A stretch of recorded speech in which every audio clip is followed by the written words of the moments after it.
This is Jeremiah Gigos, ring announcer for Golden Boy Promotions, and you're watching Stay Ready Boxing on YouTube. Stay tuned. Man, follow my boy Stay Ready Boxing. He's the best. Let's go, champ. I'ma come down, sip the deuce. Let me three-wheel poke yo on hot juice. Sitting sideways, boys in the days. On a Sunday night, I might bring me some maize. Baby OJ's, both they going crazy. Some say I'm lazy, wanna have my baby. Ain't gon' get me locked down, I can't get locked. Hold my Glock, I'ma come down. Hustling rocks on my block, cause they gon' pay. Wanna make my fitty. Keep the beat steady, drop your drop on the belly. Make your trunk wave, keep your corner paid. Make that trunk wave from the cradle to the grave. Me and screw you, what you wanna do?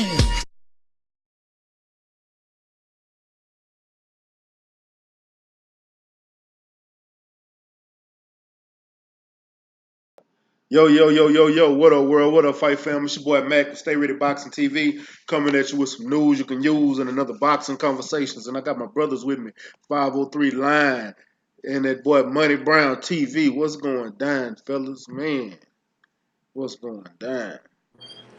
Mac, what's going down, big bro? Man, I'm good. you Chilling know, like a villain, bro. same here in the cut like a band-aid. You know me. What's going down, 503? He must still be on mute. Shit, let me shoot out these chats, man. What's up with it, Kevin Stenhouse? What's up with it, Hustler Slim, Jake Good, Allen Johnson, Quee, Kenneth Johnson, Land of the 216. What's going down? I see y'all. Hey, matter of fact, 503, where you at, champ? He gotta be on. Probably politic with them kids again. Square business. Kids running his ass crazy over there. Say, man, you see all that shit that Regis Programs been dealing with lately, man? With them Scottish fans? Say it again, Mac. What do you do with them Scottish fans? Man, okay, Regis came out yesterday, and he said all these fucking Scotland people that's they're gonna fucking swallow their words, talking about I'm ducking Josh Taylor, I'm a pussy, I'm a bitch. He's gonna pay for all that shit. He said I duck nobody. It's not gonna be no boxing. He said I'm going out there and I'm just gonna hurt him. I don't know I what did these see it. I don't know what these fans did, but they done got that boy livid. I saw that, bro. I'm really anxious to see that fight even more now. Even more than I was at first. One hell of a fight, bro. I feel like them is the two best dudes at 140 pounds. No, I kept telling people like I like Maurice Hooker, bro. Gave me a shout out, much love to him, bro. But I kept telling them that I know he he had the big names and shit. And he got to it, and I don't knock nobody's position. But I always said Regis was over him, bro. Was the real dog. But I don't know, Mac. I don't know, bro. I think Josh Taylor take that fight with Regis, bro. I I don't think he get Regis in that fight. I don't be honest with you, bro. I'm gonna be real honest with you. I think Regis got this. Nothing against Josh Taylor. I like Josh Taylor. Josh Taylor's a dog. You know what I'm saying? He's a hell of a fighter. I like Josh. I do. But I don't. It's kind of the same. They both fighting the same level fighters. You know what I'm saying? But I give Yeah, Regis the better edge because he got better defense. Josh really ain't got a lot of defense like that. His offense is his defense. You know what I'm saying? that's true. And when I I look at Regis as a whole, as a total package, I give him that advantage because Regis don't get hit a lot. And only way he started getting hit is like in a Terry Flanagan fight, and he just did not respect Terry Flanagan's power at all, and he just started walking him down for all 12 rounds. But I think with Josh Taylor, I think it's gonna be different. I think Josh a big dude. You know what I mean? And I think he got reach and he can box. So it's gonna force Regis to do some different shit. And I will say this though, I seen Josh Taylor make some adjustments, man. Like I see him make adjustments, and I'll be looking for Regis. Like Regis be showing me something. Sometimes I be looking at his ass, be like, oh yeah, that's the Regis I like the Regis against Relic. Yeah, Now that's a badass Regis right there. Now That's why I say that's when he showed me something. Like I'm like, shit. Now that Regis can get Josh Taylor ass. He can get him. It's just got to be what he on, bro, and what style of fight he want to fight that day. Because I think Josh Taylor gonna show him some different shit. I do think Josh Taylor can box. Now, I mean, I think he can box, but he never felt the power of Regis program. Regis can crack with both hands, and that's a different type of power. You know what I'm saying? And once you feel that shit, you start doing different shit. So I'm looking for the adjustment for both of them, bro. But I just saying Josh Taylor make adjustments. You know what I'm saying? That's what I want to see. Don't get me wrong, I'm going for Regis. I'm going for Regis like a motherfucker. Yeah, But something in me telling me Josh Taylor gonna win that bitch. I see you, Eric. But okay, so tell me this: you watched that Josh Taylor Barichick fight like I did, and I like Uh-huh. Barichick. I actually do. And Barichick hurt Josh Taylor a couple times, and that was actually a closer fight than what people give it credit for. You know what I'm saying? Uh-huh. Regis got more power than Barichick. Barichick got some hands. He got some heavy ass hands though. He is a powerful fighter, but I truly believe Regis got more power than him. I can agree with that too. I believe so too. And when it's all said and done, you know what I'm saying? I think I think that part right there is what's gonna give Regis problems. That's what's gonna, you know what I'm saying? Yeah. Regis faster than him too. Damn sure faster than him. Yeah. It's And gonna it's gonna be a good ass fight. that's where I think those problems gonna come in. Basil's Boxing World said Regis did well versus Relic Taylor versus Regis is a great fight. He said one of the best this year to be on our soil. Yeah, is it gonna be over here? He said it's a I great don't think start. that fight ain't over here, bro. Yeah, that fight is in, Real in the fight. UK. Regis and Josh Taylor? Yeah, Hell nah. That's gonna be Hell in the no. UK. I Yeah, that's in yeah. the UK. think that's in the But O2 see, arena, bro. but hold on. I don't know. He might be over there in the UK. This is Oh, okay, Basil yeah, that's right. Boxing World. I don't Right, know. So I right, don't. right, right. Ask him Yeah. where you at, Merv? Where Yeah, you at? where you at, Chief? But it's gonna be a good fight. I'm not gonna take nothing away from that fight. I think that fight is probably is a candidate for fight of the year. Oh You know? man, it's go be one, bro. It's like, and I'm gonna say this, bro. The winner is the number one fighter at 140 pounds. Yeah, For sure. Stop For playing sure. with And, me. and Josh Taylor, the way he walked down Baranchek in this fight, bro, he is not gonna do Regis Prograis like that. I guarantee you, bro.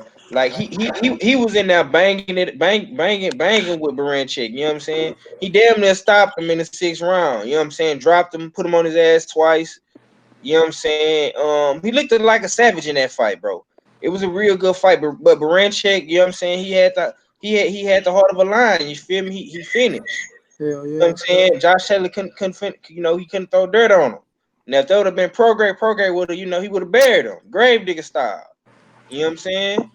Cause one thing about Prograis, when he get on the inside and bang with you, bro, he put you to sleep. You know what I'm saying? Josh Taylor did that. He couldn't put him to sleep. You know what I'm saying? But um, no, Josh Taylor ain't no hoe, bro. We gotta put some respect on his name, bro. I don't think Prograis is just gonna come in here and steamroll him, bro. It's gonna be tough. You know what I'm saying? Yeah, that's a Now, fight. That's a real fight. I'm gonna say this: it's over there in the UK. It's Eddie Hearn, matchroom promotion. So my man is gonna have to get the knockout, bro. Or beat his ass to what they can't say, you know what I mean? You have to put some hurt on that motherfucker where they say, you know what? He beat the shit out that boy that round. Ain't no way he can take that round from him. Yeah, But if them bitches close, we already know what they gonna try to do with him. yeah, for real. Hey, the Basil Boxing World. He say he from the UK. He is from the Oh, UK. okay, okay. And they say that fight might be on the KSI Logan Paul card. Yeah, I did see that. And the Thief of the Night. I'm gonna be man. honest with you. Hold on. Before you say man, and let me tell you something. I know it's gonna They, bring a lot of recognition, man. I already huh, know. I know you finna say it's gonna bring a lot of eyes to them. bro? It ain't even the eyes. I don't give a damn about the eyes, bro. They brought in KSI. I mean not KSI, but Logan Paul made his what he brought home was $150 million. It ain't Say been it again. $150 million. For It what? for that fight that him and KSI did in that last fight, bro. Them people did that much, man. Bro, on YouTube, champ. He I know brought that. I know they home, YouTube. I know they YouTube stars and shit. yeah, he brought home $150 million, champ. That's crazy, man. So regardless of what anybody say, if Put they me on own that. that card, that's a lot of money. Put I me on that motherfucker. You hear me? Shit, Hell you know what I'm saying? You hear me? You hear me? I don't think y'all heard me. I think, yeah, Thief of the Night, 150 million, champ. Fuck that. Hell yeah, nigga. That's Mayweather Pacquiao type shit. Thank you. Put me That's on that that's the only motherfucker. time you see that money is Mayweather. Dog, Shit. they brought in YouTubers, Man, YouTubers that's not even I don't professional know about fighters, all that, bro. bro. Hey, 501. Look, bro. If they bring in that type of money, and look, But if another they was thing. bringing in that type of money, why would they sign with the zone, bro? Bro, do you know how? Go look at their YouTube page and how much money they make Yeah, just regularly. the motherfucker YouTube sensations, bro. Like I them didn't say motherfuckers. KSI. I Yeah, said Logan Paul brought in 150 million. Oh, KSI got 15. I know that. I'm talking about Logan Paul. that's a lot of money, Mac. You sure, that's the bro? white boy, right? Yeah, that's the white boy. Mac, them Okay. numbers, like Mac, you research that. That's a lot of fucking money, bro. Hey, what's the name? Said it did So this 1.2. He motherfucker said it did got 1.12 150. million buys. God damn. That's over there. That's not including what they got over here, champ. I was just about to say, put that man. They got like, I like when you say that type of shit. Mac, put me on that shit, bro, because it ain't just the money, like the eyes too, bro. Like you put like, you got motherfuckers watching. They really watching. You know what I'm Yeah, saying? They really watching, bro. That shit can, boy, look, that shit can take you to the next level. that was a lot of fucking money though. That's a lot of fucking money, bro. For I real. don't give a damn if it's $30 million. Shit, that's still a lot of. Ain't nobody really, bro. The only person bringing in that amount of money right now is Anthony Joshua, Canelo, and Deontay Wilder. Nobody else. Yeah, These are YouTubers. These not even professional fighters. What amateur fighters you know is bringing in a million of any goddamn thing? that's crazy, bro. Look, what's the name said that he got 20 million. Banton South D-Town said they both got over 20 million subscribers. Yeah, I already know that YouTube sensation. Hell yeah, that's why you trying to set that shit up. Yeah, this is money, bro. It's money. It's money, and Oh I yeah, ain't, I ain't mad at them. I ain't mad at them, but shit, I'm just saying, if they make that much money, why would they sign with the zone when they was already getting millions of dollars? yeah. What's up with it, Kurt? I see you in the building. You know what I'm saying? Because the zone, that fight gonna be under the zone now. It's on the zone, but is it Matchroom Promotions? Because I know the World Boxing Super Series is the whole thing is on the zone. It's not running by Matchroom. It's just on the zone. But is it gonna be a yeah, it is gonna be a genuine pro fight. Is it gonna be is it gonna be a Matchroom card? Yep, Okay. yep. And they supposed to be putting Billy Joe Saunders on there. I seen that on BLTB page. Yeah, I did see that. Now that I did see. Mm-hmm. Yeah, man. But Supposed to be in don't LA. I'm gonna be honest with you, they don't need to put Hey, Regis. Fuller can go to that fight because that's supposed to be at the Staples Center. He might go to that fight. Fuller said he was gonna start going to more of those fights. Yeah. Yeah, I appreciate that, Boxing World. Yeah, I'm gonna be looking forward to a lot of it, man. Matter of fact, since we on the subject of Matchroom, uh, just a quick, just throwing it out there. I'm really not gonna talk much on it. Just throwing it out there. Big Baby Miller back. He's trying to get, he's looking for a fight for next month. He's trying to get his license right now, so he's off for suspension. So we're gonna see what happened and who he fights. To be honest with you, he's been gone for a year. Ain't fought, ain't did shit. Uh, I'm I'm I'm I'm I'm with the same sentiments as Deontay Wilder. Get the cheats out the sport, but because they let everybody else back, I'm willing to give Big Baby Miller a second chance. He's still a hoe in my eyes, but he needs to get him two bullshit fights, and then he needs to be in contenderships and trying to fight somebody of somebody of significance to bring his name back in the mix with these contenders. What's your thoughts on it, real quick? well, she know me, Mac. I'm like the streets. If motherfucker do they crime, they do the time.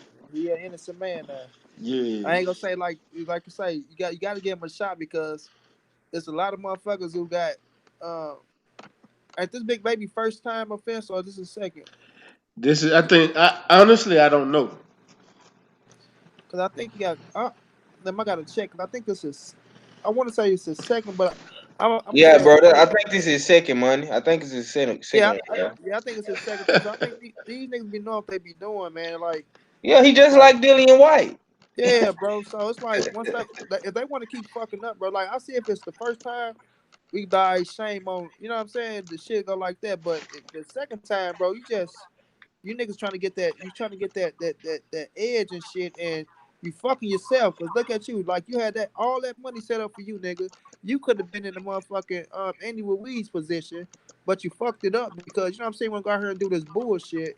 So I ain't got no sympathy for the niggas though. But if you do your time and they let your ass back in, what can we say? Shit. Right.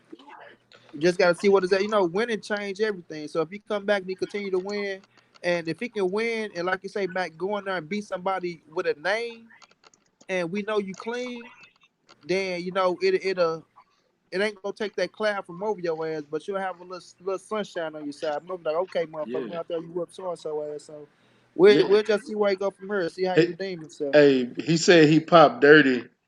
He got popped dirty when he was kickboxing. And Tenacious T, Shit, he was taking steroids, huh? You know, shit, he don't need to still be in the pop. Man, I sport. don't give a damn what Yeah, you he was doing. You still could have been pop. That's playing like baseball, nigga. there, Who there you gives a go. There fuck? you go, 501 shit. That's like he's saying, "Oh, I'm in the MMA. I got caught in the MMA, but I ain't get caught in boxing." Nah, no, if you pop dirty, you a dirty motherfucker. Yeah, if he can keep his nose clean, like straight up, and just leave that shit alone, you know what I'm saying? Yeah, Then I'm willing to give him a second chance. But if that whole pop dirty again, he done. yeah, Man, fuck that.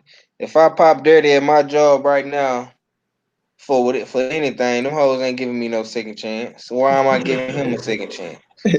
Fuck that nigga, man. Well, all jobs ain't like that because my last job, if I pop dirty, them hoes will make me take a class, and then if I pop dirty again, I get fired. So they give me a second chance. This one I got now, nah, they do randoms, and if I pop dirty, I'm gone. yeah, yeah, boy. The people ain't playing. People is not playing with your funk ass, man. Man, I ain't playing with Dillian White bitch ass. Fuck him. You know what I'm saying? You already done had your second chance, nigga. Exactly, Big bro. baby too. You know what I'm saying? That's Exactly. why my nigga Andrew Ruiz is all good now. He made it out the hood now. Like my nigga Junior, the truth play. You know what Yeah, I'm saying? My nigga is on the fucking in Arab getting Arab money right now. You dumb fuckers. You know what I'm and saying? This what happens when you do hard work and dedication. You know what I'm and saying? 501. That's karma coming back on 503, their ass. baby. 503, my nigga. That Oh, boy done caught us some 503. Levi's. That How you nigga say called that me boy 501? 501. Yeah. Look, bro. That's how you know it's karma coming back on their ass, bro. You hear me? Yeah. For Karma coming sure. back on their ass. For sure, bro. That's what I'm saying, bro. I'm looking at the clip while you was talking. I'm looking at the shit. I put it on the Instagram page and shit, man. Them boys having that press conference tomorrow too, bro. So be expecting some sound bites from that motherfucker. You know what I'm Oh, saying? It's going down tomorrow. They gonna be in Saudi Arabia. Saudi Arabia. You Yeah. getting they rap money? Mhm. Yeah. I ain't gonna lie to you. I'm really looking forward to this part two. What's up with it, KO? I see you. I'm really looking forward to this part two, man. Of this Andy Ruiz and Anthony Joshua, because I'm ready for that fight to be over. Because to be honest with you, Deontay Wilder No. said he want both of them. He don't even care. He told Anthony Joshua, "You take care of your business, ho." He I want said, I want I want it to be Joshua, bro. I want it to I, be I Joshua. I I don't even care no more at this point, bro. Yeah, I I just still. I just want Deontay Wilder to fight whoever fuck he can fight and make as much money as he can, bro, and retire king. You know I what I'm still. saying? I said that. That's why I said that. I still think the most money is with Joshua is though. Like I say, if Joshua get the motherfucking title back, Bullshit. If nah, if I don't bro, think it's. I don't bro, think it's with if Ruiz. if Andy Ruiz beat this man again, bro, do you know he not finna have the whole Mexico behind him, bro? Nah, I still think it's Anthony Joshua. Last time I checked, Mexico was bigger than the UK. But I feel you though. It's debatable. Yeah, what's It's up with it, debatable. Christopher Joint? I see you, Thief in the Night. Mark Wonderlick, Utah. Man, I I'm gonna be honest with you, bro. I want the champ already a Hall of Fame.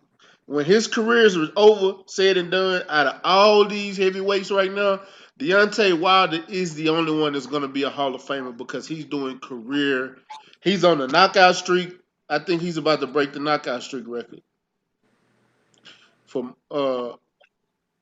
no, he ain't because what's the name stopped at that draw, but That Fury shit. yeah, that Fury shit. But he was on the verge of breaking that, and then on top of that, he's had almost as many title defenses as as far as the heavyweights concerned as Joe Louis and Muhammad Ali. Oh yeah, I think. And he about to tie it up with who he about to tie Yeah, it up with? he about to tie it over with Muhammad Ali. Muhammad Ali. Joe Yeah. Louis got 28. He ain't catching or 22 or something like that. He ain't for to catch him. But shit, just having his name up there with them, bro, that's an accomplishment. Hell yeah, but they'll overlook that shit. They'll try to overlook what D doing because of other shit. But man, what Deontay Wilder doing, bro, unheard of. Knocking motherfuckers out the way, knocking their ass out. Like that's all credit to him, bro. Then doing it how he want to do it, bro. Being his own man, standing for what he stand for. Like that shit gonna live on forever for itself. You know what I'm saying? That's past, like that shit go past the fucking boxing ring. Cause real niggas go always remember that shit. Yeah. Go always remember that shit. So he gonna get. Look, he gonna get all the ass on his resume, bro. Even if Andy Ruiz lose to Anthony Joshua, he still got his name now. You know what I'm saying? Andy Ruiz's name is made, so that's the name you go get on your resume. You know what I'm saying? So if you get Joshua ass out the way, or if you get Andy Ruiz ass out the way, you still go get Joshua. You know what I'm saying? So either way, he go get both of them motherfuckers. I still feel like Yeah. And win, lose, or draw, hell yeah, Andy Ruiz gonna make money in the sport. yeah. First, just that name alone, the first Mexican heavyweight champion. He's gonna make millions. I just hope they don't get caught up in that motherfucker. If Anthony Joshua get that mother, they don't get caught up talking about the fucking trilogy and shit.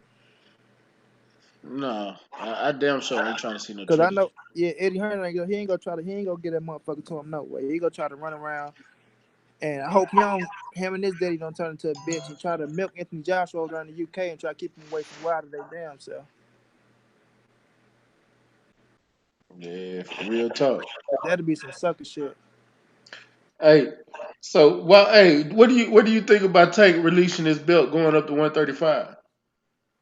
Man, I wanted Tank ass to fight Tevin, they ain't go up, bro. That was the Man, fuck that that nigga, was the man. knock, man. That was the Fuck him. Hey, nah. let, That was let the us fight to speak get real him, quick. bro. 503. What'd you say, You boy? couldn't you couldn't leave 130 without fucking unifying, bro. Like I'm riding with Tank my nigga, bro, but you gotta unify at 130, bro. You gotta do something big at 130, then take your ass up. Like if Shakur win that title at 126, I want him to unify at 126 before he go up.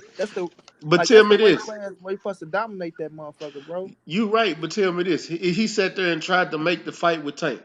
I mean with Tevin. Yeah, with Tevin. But they act like they trying to maneuver and do all this little extra shit. So he overpriced himself out the fight. Ain't nobody paying Tevin Farmer that. Bro, Tevin Farmer new contract with Matchroom is 4 fights, $2 million. For 4 fights, he's getting $2 million. For that one fight with Tank, he would have got $2 million. 2 million, I know. So what I was the know. point of turning it down? And you said it wasn't enough money. You pricing yourself out. Now you're not even gonna get that fight, and it's not another fight at 130 that you can even make that money for. It's another fight. Is the JoJo Diaz fight is not $1 million fight. Hell no, in a $1 million fight. The thing was Eddie Hearn was trying to get that fight to the zone his motherfucking self. He's Yeah, trying to get it to the zone. So his whole thing was Tevin knew Eddie was gonna give him at least like he wanted to give his ass 4 million. Even if you go get Tank 7 or 8, Tevin was gonna get more than two. And that's what Tevin was trying to do. He wasn't trying to take that two because he understood what Eddie Hearn was gonna give him if they got that fight to the zone. So I think that was already in-house thing to where Eddie wasn't letting Tevin go over to no fucking Showtime to fight. Because he knew if he go over there and get his ass whooped and get that title taken, it still fuck up with his situation that he got going on with the zone. You know what I'm saying? He don't bring shit to the zone. You just had a champion that you just let slip away from this motherfucker that you say that's an you know what I'm saying, an American champion, motherfucker. We trying to make our name in America, and you let this motherfucker slip away over here against this motherfucking up and coming star, and get you know what I'm saying. So Eddie Hearn whole plan was to try to get Tank ass over to the zone. Even if you talking about that one fight, it still would have been on the zone. That motherfucker still would have did numbers on the zone. So I knew the little play right there, but Tank, I still want Tank he gotta fight, he gotta unify that shit, bro. Nah. Gotta unify that bitch. But I will say this though, Tank ass is a star. Like I made a video, he a star from 126 to 130, bro. He the biggest name from 135 to 126, bro. Every motherfucker chasing him. So at the end of the day, take the A side. So whatever the fuck you say goes. Yep.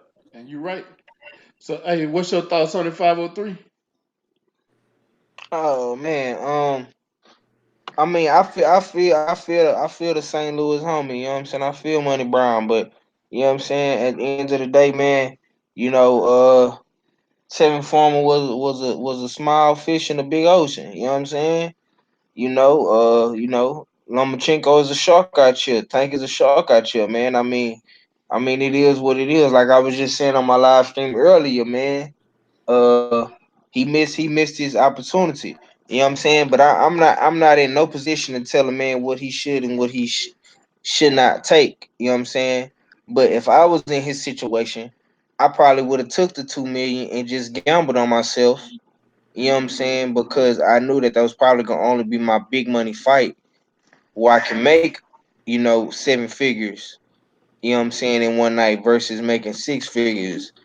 You know what I'm saying? And I'm having to fight so many times to get to that 7 figure payday because really, I'm gonna tell you something, bro. And I'm not Let, trying let, to. let me say this 503. Before you cut Hold you on, off. bro. I'll let you cook. Now, Let me cook. Let now me I'm gonna cook. say because you right, you damn sure right about that, bro. But them niggas fight so many fights just to get to Yeah, that big ass fight, bro, and then you miss that motherfucker. But my bad, go ahead, bro. yeah, for sure, for sure. I'm just saying, like, all I'm gonna say is this, bro, and I'm gonna get up off the shit. The last nigga from Philly to get big money is Danny. You know what I'm saying? J Rock still ain't even got 7 figures. You know what I'm saying? You can go to, listen to barbershop conversations. You know what I'm saying? That'll explain that right there. But at the end of the day, man, I think Tevin Farmer he outbid himself, bro. Cause like the homie Money Brown said, you feel me? Offers was made to Tank too. You know what I'm saying? So I mean, it ain't just Tevin fault, it's Tank fault too. Like both them niggas was playing games. It was, like niggas just couldn't come to, a good deal, bro. You know how this matchmaking shit go, like you I negotiation. do. Because I know matchmakers and I know management and I know some Yeah, promoters. But check this out. So this is what so Eddie Hearn made an offer to Tank. We don't know what that offer is because he never came out and said what his offer is. He never came out and said his offer was this. He never came out and said his offer was that. He said in an interview what he would offer. You know what I'm saying? I'll offer him up to $10 million. Did he? But we do right. we but do we know if he did that? We know what Tank offered. Now he ain't offered that motherfucker 10 because he said 10. He said 10. He say would I offer? He said maybe not because he's not worth it. But they said would you give it to him? He said probably. Then he said what you give Tevin? Then he said around 4 or 5. You know what I mean? So that's why I said when I looked at that situation, that's why I know he was talking to Tevin about something like if he come over here, you can get this. But with them niggas though, Mac, bro, that shit been going on since 2017. Them having a pissing contest and shit. You First, right, but they never yeah, had no offers. They never that's had no yeah. offers until now. Floyd offered Tevin something to come on that McGregor card, but it wasn't shit. It wasn't. I don't think it was no two. You know what I'm saying? Damn sure wasn't two. At that time, at two when Tevin won, he ain't had no title neither. Yeah, that's when Tevin told me I'm gonna get my own way and all that shit. Then yeah, them niggas just they bullshit. They went back and forth that shit, bro. Since 20, I was on their ass since 2017 trying to make them motherfuckers fight. Even Tevin ass, that motherfucker jumping in my live stream. I was talking to his ass and shit. I told him I had Tank knocking his ass out though. He kept that shit 100, but them niggas are having a pissing contest, bro. Niggas, I don't know, man. They done fucked that fight up. But that don't mean it can't happen though. Man, that shit ain't. I mean, how it's gonna happen If unless they Tevin come got the up, tank belt? yeah. I'm just saying in the future, Tevin, I'm gonna be honest with you. Tevin too anything small. can Tevin happen in the future. Tevin can't make 135. Well, he probably can, but he too small. He too small for 135. I don't. I I don't, don't see I him don't beat. know. I don't know. Ain't he about 5'5"? Yeah, I don't know. Like where I gotta see where that little motherfucker started at because I don't know what weight class he started at. Me neither. But yeah, that's what. Well, like you say, Mac, if he don't come up, we'll never see the motherfucker. But he was a seven. He ain't had shit coming with Tank. No way. It was just the look It was the allure of the halfway fight. start quality. You know what I'm saying? Yeah, the halfway start quality. Then the shit being from the hoods, how this shit. You know what I'm saying? How Good the shit East got Coast built up and rival. shit like that. Right, bro. Baltimore and Philly and shit like that. So it's some shit that it would have been buzzing for our culture and shit like that. You know what I'm saying? So it's just that's one of them miss. That's one of them when the boxing shit settle, we get old, we gonna say, "Ah, we wish we seen these two little motherfuckers fight, but that's gonna be one of them miss. But Tank would have stopped Tevin ass though, man. Man, Tevin would have brought out the whole Philly. You know what I'm saying? Gilly the Kid, all them boys, man. Man, he would have brought the whole Philly. Tank was gonna bring the whole goddamn Baltimore. Baltimore. You know what I'm saying? The And they boys, could have took that you know bitch what straight to I'm New saying? York. In New York, you know what I'm saying? Yeah. He already fucked with Barclays. Casanova. You know what I'm saying? 50 Cent, all the man, bro, that would have been a star-studded event at the Yep. Barclays, bro. And I said this 503. I said this. That was Tank stardom to like. I know people saying, "Oh, that motherfucker could have been on pay per view. Niggas would have paid for it. That would have been Tank stardom to pay per view, bro. Cause Yeah, the magnitude and like the celebrity status, like you're saying, the star that bitch would have been star packed. You got Mayweather in the building. Like, you got Mayweather and 50 Cent in the same motherfucking building. Come on now, you bro. got cause Tank already fuck with all the rappers, bro. Look who Man, walked him out, bro. Lil Baby walked him out. You had Lil Baby and Casanova. You would have had all these rap niggas. You would have had Floyd Mayweather. You know sports what I'm saying? players, It would bro. have been a star-studded, just like when Yeah, Earl fight, bro. Mac know what I'm talking about. He bring out yeah. Yellow Beezy, Trap Boy Freddy. You know what I'm saying? It's a star-studded event, bro. Yeah, yeah, bro. You know what I'm saying? You bring motherfuckers that don't Everybody even gonna be like out there. boxing. Yeah, you bring motherfuckers that don't even like boxing. Motherfuckers just start for the event. And like Like, I said it in that video, bro. Tank is like that motherfucker don't just got the rappers and shit. He got ball players, bro. Odell Beckham. You know what I'm saying? He got motherfucking like that shit yeah, is the real Antonio Brown. entertainment, bro. Yeah, yeah. I'm talking about real entertainment. So Yeah. yeah, the shit that was a miss though, man. Same, That was a same thing miss. with Earl Spence, my nigga. I seen Dak Prescott. Hell yeah. You know what I'm Oh man, saying? more Cowboy fans. Hell yeah, they had multiple Cowboy players at that motherfucker. Like a motherfucker. I seen that nigga. That nigga walk right past me. Him and Jerry Jones, nigga, no bullshit. Hell yeah. You know what I'm saying? But Yeah, yeah, And niggas want to say Mikey Garcia carry nigga Dak Prescott ain't come to see no motherfucking Mikey Garcia. Quit playing with me, man. Real. yeah. man, that's why I get tired. That right there irritates me. And since we on that, let's go ahead and talk about that. Goddamn it, what y'all think about that? What's up with the curse of Mahari Nation? T.J. Wilkins, I see y'all in the building. Thomas Moreland, man, what y'all think about that face off today, man? That face off. That's man. Well, let me just say this, man. I watched the shit. You know what I'm saying? While I was at work or whatever. I'm gonna go back and watch it again, man. But it was very very entertaining. I like the both guys. You know what I'm saying? Sean Porter is definitely on his Showtime shit. You know what I'm saying? You know he feeling himself. You know what I'm saying? As he should, cause he is the champion. You know what I'm talking about? And Earl, he trying to make a statement in this fight, man. It was very very entertaining. You know what I'm saying? I want everybody to go watch it if you're a fight fan. You know what I'm saying? It's little highlights up on my page, Smoke City. I think Money got him on his page as well. Money Brown TV. Money to Write on Instagram. You know what I'm saying? He got all the dope highlights and shit on his shit too.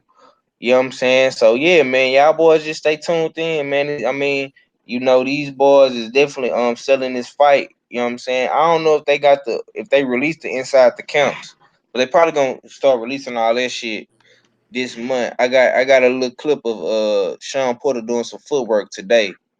You know what I'm saying? But that boy, yeah, he getting prepared. He getting prepared for Earl Spence, man. I know he taking Earl Spence super seriously, man. All that, you know what I'm saying? He gonna cut Earl and he, you know what I'm saying? He gonna headbutt Earl, man. I think it's gonna be a real rough, rugged fight from Sean Porter, man.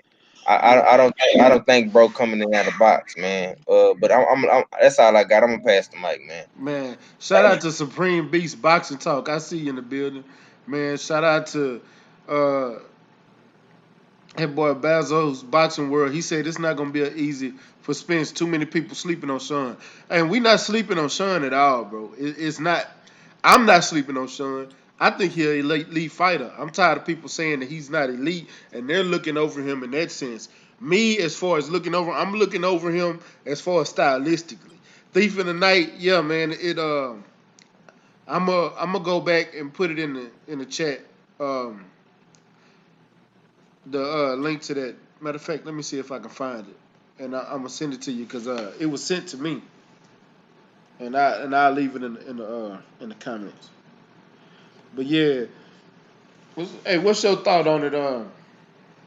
Yeah, when I was looking at that bitch, Mac, it ain't that people sleeping on Sean, bro. Sean, and yeah, Sean is elite, bro. Sean, the WBC world champion, 2-time world champion. That's why I say I give him credit. I give Sean credit. I give Kenny Porter credit. One thing we know about these motherfuckers, bro, like I just said in the video, they go work their ass off. This ain't nothing new that we know about Sean Porter, bro. We know he coming to the ring. We know he gonna be conditioned. We know he coming to fight. Sean Porter has fought some of the best fighters, bro. But right now, he's fighting the best motherfucker at 147 pounds, and this goes show. It's a difference between Earl Spence and Sean Porter, bro. Earl said that shit between talent and skills. Sean Porter is talented. You can't take that shit away from him. But we all know his skills ain't up to par. Now we know Sean Porter ain't more fucking skillful than AB, but he beat him. You did what I mean? He beat him at his shit. But like I say, they want to talk about fucking Spawn. Okay, Spawn Benavidez, that's world caliber Spawn.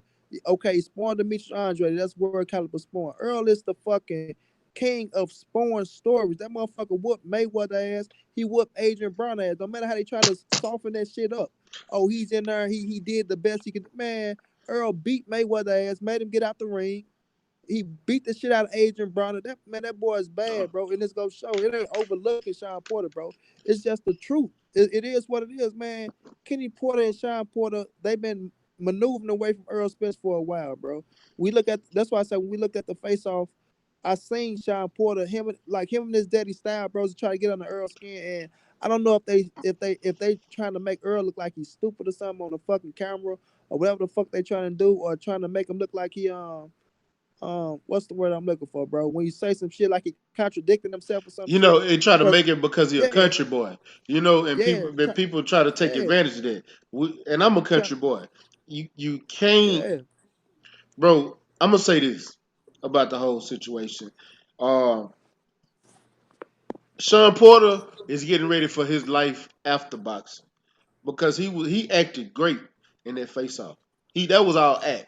I ain't Man, I never, could tell too, man. I've Hell yeah. never in Sean Porter's entire career, 30 something fights, his entire career, he's never ever acted like that before a fight. Not on Man, Showtime when they doing the in betweens, never. talk to him, bro. Then Talk to all him. of a sudden now he's this big bad motherfucker. No, not even close. Sean is a humble star. I like that about Sean. But I feel like in this fight, he's trying to psych himself up for the Earl Spence fight. Because if he know for a fact that he was gonna beat Earl, let me give y'all a little example. When Earl Spence won that IBF title, before Earl Spence won that title, Sean Porter told him, "Get a belt, I'll fight you." He went and got your belt, and you wouldn't fight him. Man, I remember the interview, Mac. I remember the whole Yeah. interview. Then, The, and the, not only that though, when he got the belt, they we not looking for the IBF. The IBF didn't put us in the rank. Man, they made all type of excuse to bro, get the away from Earl IBF didn't ass, have to man. put him in the rankings. He had just won that belt. That could have been Yeah, a yeah. voluntary fight. Earl would have took it. Bro, I don't even think Kenny Porter wanted Sean to fight Kell Brook again. I don't even think they wanted that fight again, bro, because of the physicality. Man, Kenny Porter ain't stupid, bro. He Yeah. saw that his son couldn't move. Man, if you couldn't move fucking Kell Brook, you're not finna move Earl Spence at all. You're not finna, and like I say, in the inside where you think he gonna have success, once He Earl, can't. yeah, He once couldn't move. Earl Spence, He couldn't move guys, bro. facts, bro, man. And then, like, look, bro, I tell people all the time, look at Danny Garcia when Danny Garcia hit Sean Porter's body. It made that motherfucker reset everything. Look at Ugas when he hit his body. It made him reset. He gonna do the same shit with Earl, bro. Hell, But Adrian Broner. The thing about Earl gonna come to your ass. He ain't none of that trying to sit back and counter shot like Yeah, Danny. Ain't none of that trying to box like Ugas. Earl finna cut your ass off, and what you think he gonna be good at, he go whoop your ass at that. Man, I can't Hey, wait till the 28, bro. hey, Baz's boxing world. Anything over 250 is a success. 250 is the company is making money. It's Showtime or Fox making money. Earl last fight, what was it? Almost a $500,000, half a million views. It's going. I think it's going to do around the same, maybe a little bit more, maybe 600K. And 600K would be my max. But you never know because they are selling this fight. They're putting more into this fight than they did in the Mikey fight. You seeing more advertisement and things like that for it. I wouldn't be surprised if it's a million views, but I'm not gonna go there for yet because nobody hit a million views besides Canelo and Manny Pacquiao. That's still boxing right now. Nobody. But Yeah. Earl is eventually gonna hit those 1,000 numbers. He's gonna hit. I I, mean, want to hit that 1 million numbers. He's gonna hit that million. yeah, I don't think he hit a million with Porter, but I do think around 400 to 5. I do think around 400 to 5. yeah. It's gonna take Pacquiao or Or Crawford. Canelo. It's Yeah, yeah, or Crawford. That Crawford fight is gonna do a Or million. Crawford. Yep, I ain't gonna lie. Or Crawford, That's bro. gonna do a Yep. million. Or that's one Crawford. that I will give Crawford that. You know what I'm Mm-hmm. saying? He gonna need Crawford for that million to reach that limit. You ain't You know what lying, I'm bro. saying? They gonna need each other for real, for real. But hey, bro, I'll be right back though, man. I'm about to go get some stuff out the car right quick. All right, champ. But yeah, man, I'm really looking forward to that fight. And one thing that y'all I do want to say too is if y'all notice the footwork that Sean Porter is working on, look at what he's working on and how he's moving. He's moving to get away from somebody, stay low, keep his chin tucked, keep his ass, keep squatting, and able to return fire and counter. That's the way his footwork that he was working on. Because if you're looking at it and looking at the way he was moving and thinking about Earl right there in front of him, walking him down, he's able to move backwards and fight on his back foot. That is what he's working on. Because Hey, you he's heard? no, huh? Hey, you heard him say, Matt, get low, stay low, stay low, stay low. Yeah, I was listening. Yeah. The reason they tell you that and keep your chin tucked while you're doing it is so you can embrace for punches. Uh huh. But the thing about that though, Mac, that's why I say, and um, I'm not saying that Bundu is no Sean Porter, but he's the same height, and Earl see where to shoot them shots at on a shorter fighter. That's why I Hmm. know that uppercut hook is gonna come and play against Sean Porter, bro. The Yeah, uppercut gonna pick his ass up, and that hook gonna finish his ass off. It's gonna be deadly to him, bro. It's gonna be deadly to him because when Sean gonna be coming in with his head down, he ain't gonna even see that motherfucker coming, bro. And Earl go uppercut hook his ass like he gonna run into it. Sean Porter gonna run into a lot of shots. He gonna run into a lot of shots. But the one thing that Earl Spence is dangerous at, bro, is range and distance. And I'm continuing to say this. Earl Spence get the best leverage on punches in boxing, bro. Earl Spence get leverage from the inside, from the middle, and the outside, bro. You ain't. It's hardly like you show me a fight where you can say Earl Spence smothering his work. You know what I'm saying? And in the inside, he putting the right leverage, bending them knees. Right there in the middle, he can get the right distance. And from the outside, Sean Porter ain't got a chance, bro. yeah, and I agree with you with that uppercut and hook. But I'm gonna tell you something that's gonna be even just as deadly. Um, them low body shots and hook right into the center because your elbows can only go so far. Uh huh. But right in the center, right in right in your abs, in your Uh huh. chest cavity area, right in your diaphragm, Uh those huh. uppercuts right there is gonna hurt. That is gonna set Sean up to where he gonna start dropping his forearms to try to cover his body, which is gonna leave upper body open. Then it's gonna start leaving chin open. He's unless he's able to move and to not get hit in the body, which is gonna be hard because Sean Porter's the smaller fighter. He's got to get inside somehow. And when a shorter fighter's on the inside, the way to beat them is with body shots. I'm trying to tell you. Hey, I was just talking to Kareem Mayfield the other day, right? Yeah. You know he a little short motherfucker, but Kareem was. I was talking to him. He say, who got that Kareem and Sean Porter pressure? I say, Kareem, we already know the truth, bro. I say we already know what's gonna stop that shit. That body work gonna shut all that shit down. He gonna put the little laughing sounds on. You know your shit. I know. That body work gonna shut all that shit down, bro. Gonna make your ass reset and go stand your ass right up. So like that's why I say Sean working his ass off, bro. He always work his ass. That's why I tell people, Mac, that shit don't surprise me. People just make it like that's something different. Like, oh man, Sean work, man. Kenny Porter always pushed his son to the max.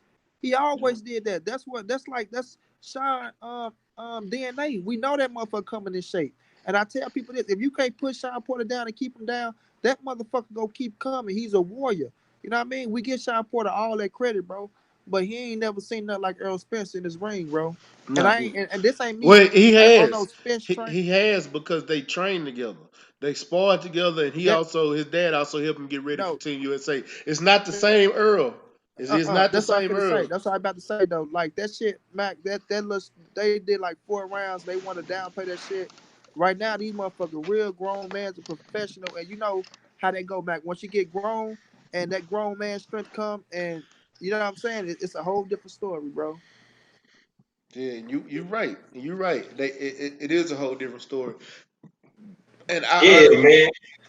Just like you, when Bill Haney was on Trill, he said, "Oh, Ryan Garcia and Devin Haney, they had a little rival in the amateurs. You know what I'm saying? But right now, come on, man, we know Devin Haney, beat Ryan Garcia ass. Hell yeah. Hey, You know, Baz's boxing world really want to know. He done asked twice. He's getting out ready. Look, champ, we gonna get to all that, but you gotta slow your roll because he really want to know how Sean gonna beat Earl. We gonna get to that, but they cooking. When they cooking, you let them cook. Now go ahead, 503. oh nah, man. To the homie, yeah, you got to take a chill pill, Bill. I mean, you know what I'm saying? This like I've been telling niggas this was a 50-50 fight, bro. Yeah. You know what I'm saying? Is Sean Porter he could be Earl Spence, man. I'm telling you, I think Sean Porter is training to survive. I don't that like I'm just you gonna didn't keep hear, it there. you didn't hear That's how what I I feel. you didn't hear what I said about that footwork. Now I will say this, Baz's Okay, boxing what you world. think about that footwork shit he trying to work on? I think a Here, nigga trying to dance around the ring, if you ask me. uh, that's partly what okay, that's basically what I said to a certain extent. What I said was if you ever I 503, you got to go to the gym and watch fighters train and look what they do. The way he's training is to train to fight on the back foot because he's training for somebody who's going to push the pressure and try to walk you down and come forward. Look at what he was doing. He was moving on his back foot a whole lot. He Yeah, was he was he, pivoting. he was Pivoting. staying. Yeah, he was pivoting, and he was also staying, keeping his fighter in front of him. The way he's moving, that's the footwork that he's working on. He's working to embrace himself for punches. He stays squatted. He kept his chin tucked, and he stayed like if you heard in the background, they were saying stay low, stay low. That's it. You see how wide his legs was. Right. That wide spread of legs is to embrace for power shots, to embrace for punches. Yeah. He training to be on the back foot because Earl gonna come forward with that jab and that body shot. You know, is gonna be there all night. I'm telling you, if Sean Porter on the back foot, it's gonna get ugly for his ass. Hey, It is, bro. It is. That man can't fight going backwards, bro. He can't fight going backwards. And Kenny Porter, no, he fighting to get out the way. Like he gonna try. Like his whole thing is like this. What I see, bro. And I keep saying this shit. Only how he gonna have some success is to come in there and trying to fight like Madonna did against Floyd in the first fight, bro. And that's just to get in that motherfucker and be just like that, dirty and wild, and try to get the fuck out the way of Earl shit. Dirty and wild, try to get out the way. and if you want to know How I think Sean can beat Earl, the only way he's going to be able to beat Earl is fighting the inside game. Because if you really look at it, both of them is an inside fighter. Sean Porter, the reason we think Sean Porter is going to lose is because Sean Porter is not going to fight his fight. He's not going to fight his fight because he know what to expect when you go in there with Earl. Sean Porter doesn't have any power shots. He's not a I powerful. I've never seen Sean Porter do this drill before until he fought Earl Spence. I'm Yeah. not even gonna lie. I'm telling you, bro, and all that new shit ain't gonna help him, bro. Then I'm gonna say this too, bro. Like, cause for real though, 503, like you can't come in there and try like get all that new shit. Like you trying to try all this new shit. It's just like look at Robert Easter Jr. against Mikey Garcia with Kevin Cunningham, bro. You can't go in there and try some new shit against a motherfucking high quality fighter like this and think that shit gonna work. That shit not gonna work, bro. You gotta try that shit out on some regular ass fighters that you can go in there and you can manhandle when the shit hit the fan. You know what I'm saying? Where you can turn it back around. But he's trying in there trying to try these new ass drills and shit and all that shit, man. On Earl, he coming right forward down the middle on your ass. Like Sean Porter go right back to what he is, bro. And Kenny Porter finna be doing a whole lot of yelling and cussing on the 28th. Yep. He said, "Do you think we'll get a Porter versus Thurman type fight in terms of the pace?" It's a possibility, but I don't. I think you're gonna get more. It's gonna be closer to a you guys type fight. But one thing I will say is Porter got a tank on him.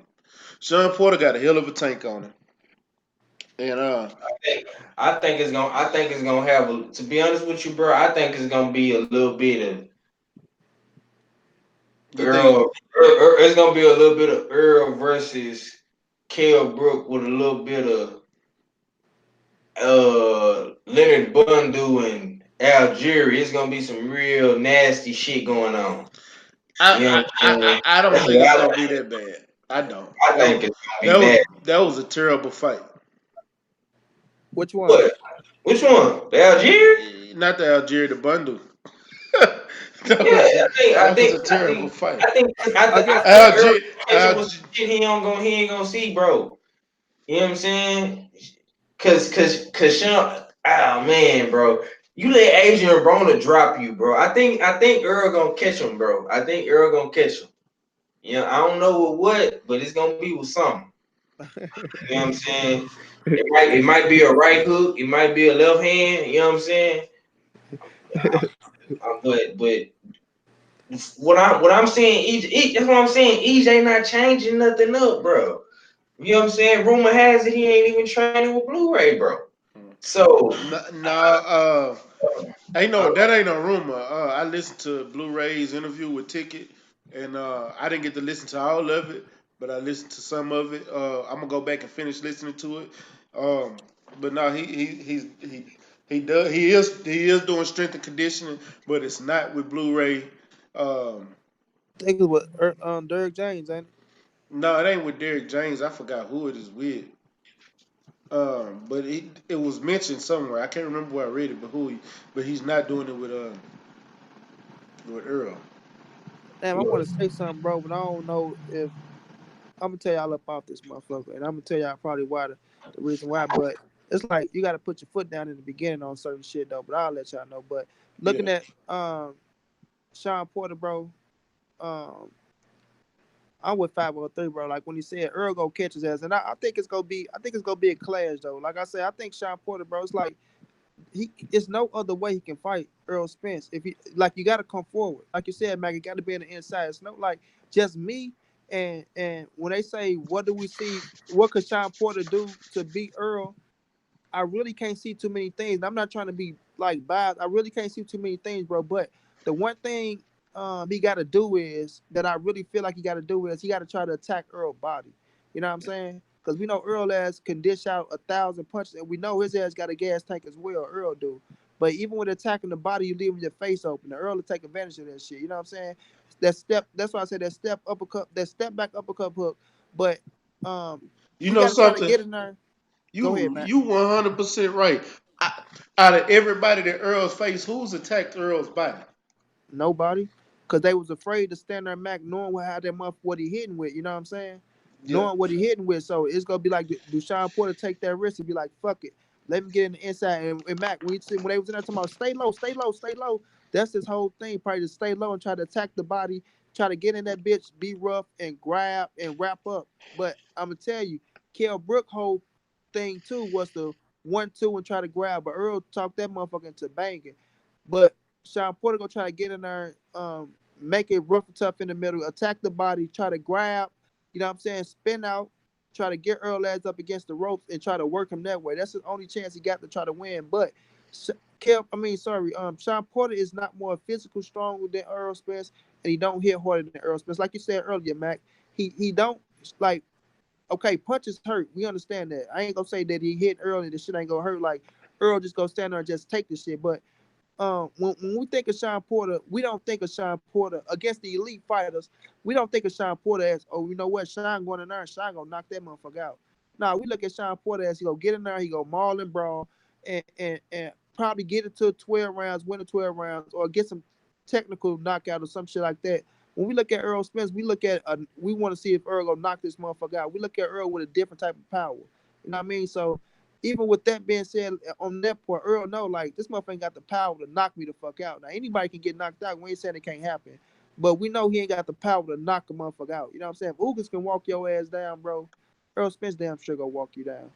Yeah, and again, just to let y'all know, we're not downplaying the fight.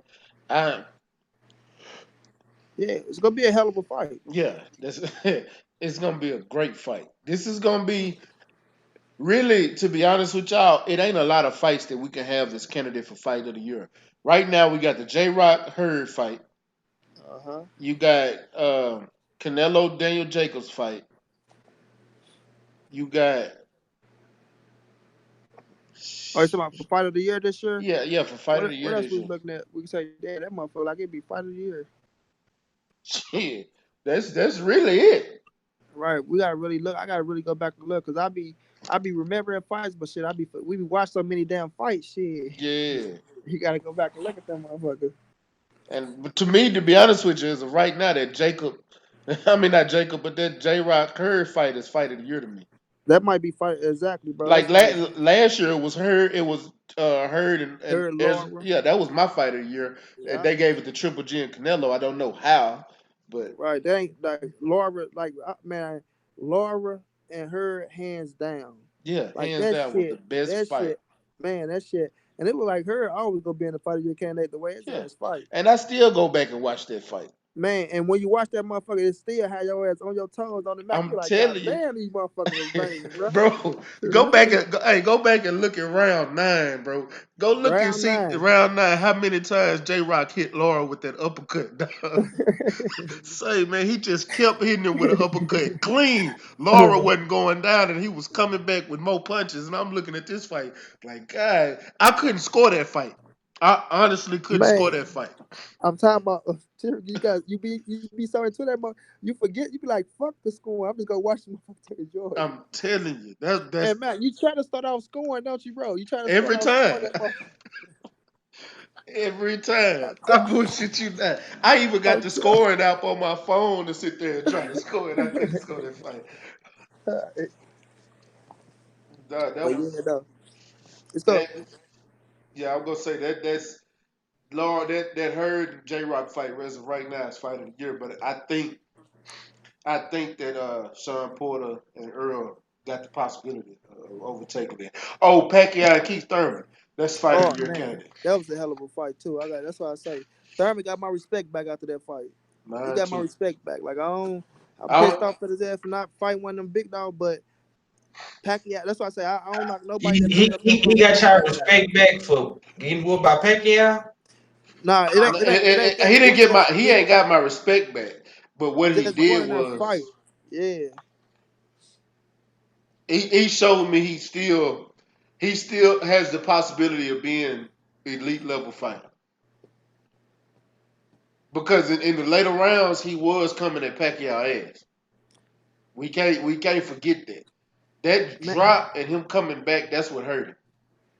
yeah, but I almost had that bitch a draw though. Like I say, it was the 8th and the 12th that was the decision rounds. And I still gotta go watch that bitch again. I still edge to Pac, but I only watched it twice.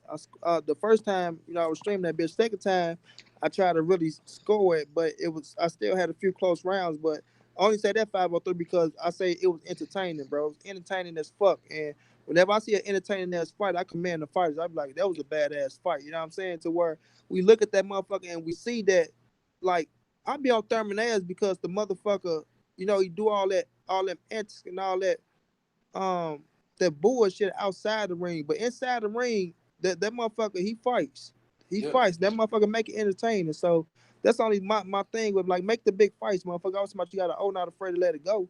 You should have got your and my only thing was that if you was in good enough shape to fight a Manny Pacquiao and you was in good enough shape to say you want Sean Porter, you damn sure was in good enough shape to fight Earl Spence. So miss me with the bullshit. Yeah. And shout out to Supreme Boxing.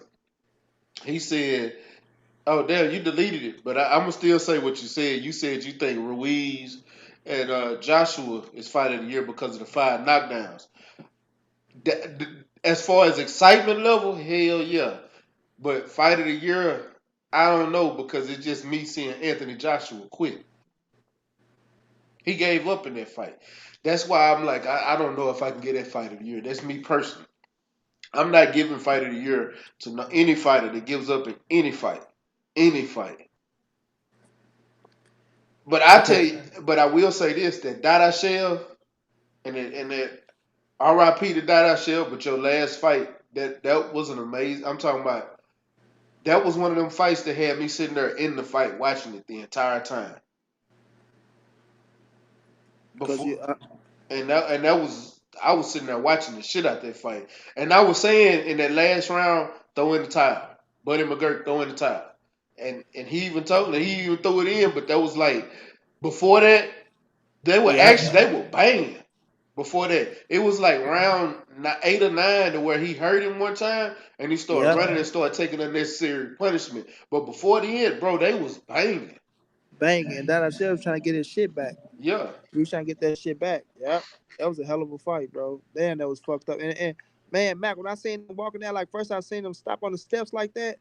I'm like, damn, he sat down, but then when he walking, Yeah. but when he threw up, I'm like, that Yeah. shit looking like blood. I'm like, damn, is that blood he threw up? Or what the fuck he threw Yeah. up? Like I know it was something like I'm like, damn, but the paramedics took long and you know what I mean? But that's the game, man. I'm like, god It's damn. fucked up. The paramedics should have been right there. Every They fight should I have done been been right at, the there, bro. paramedics is right there.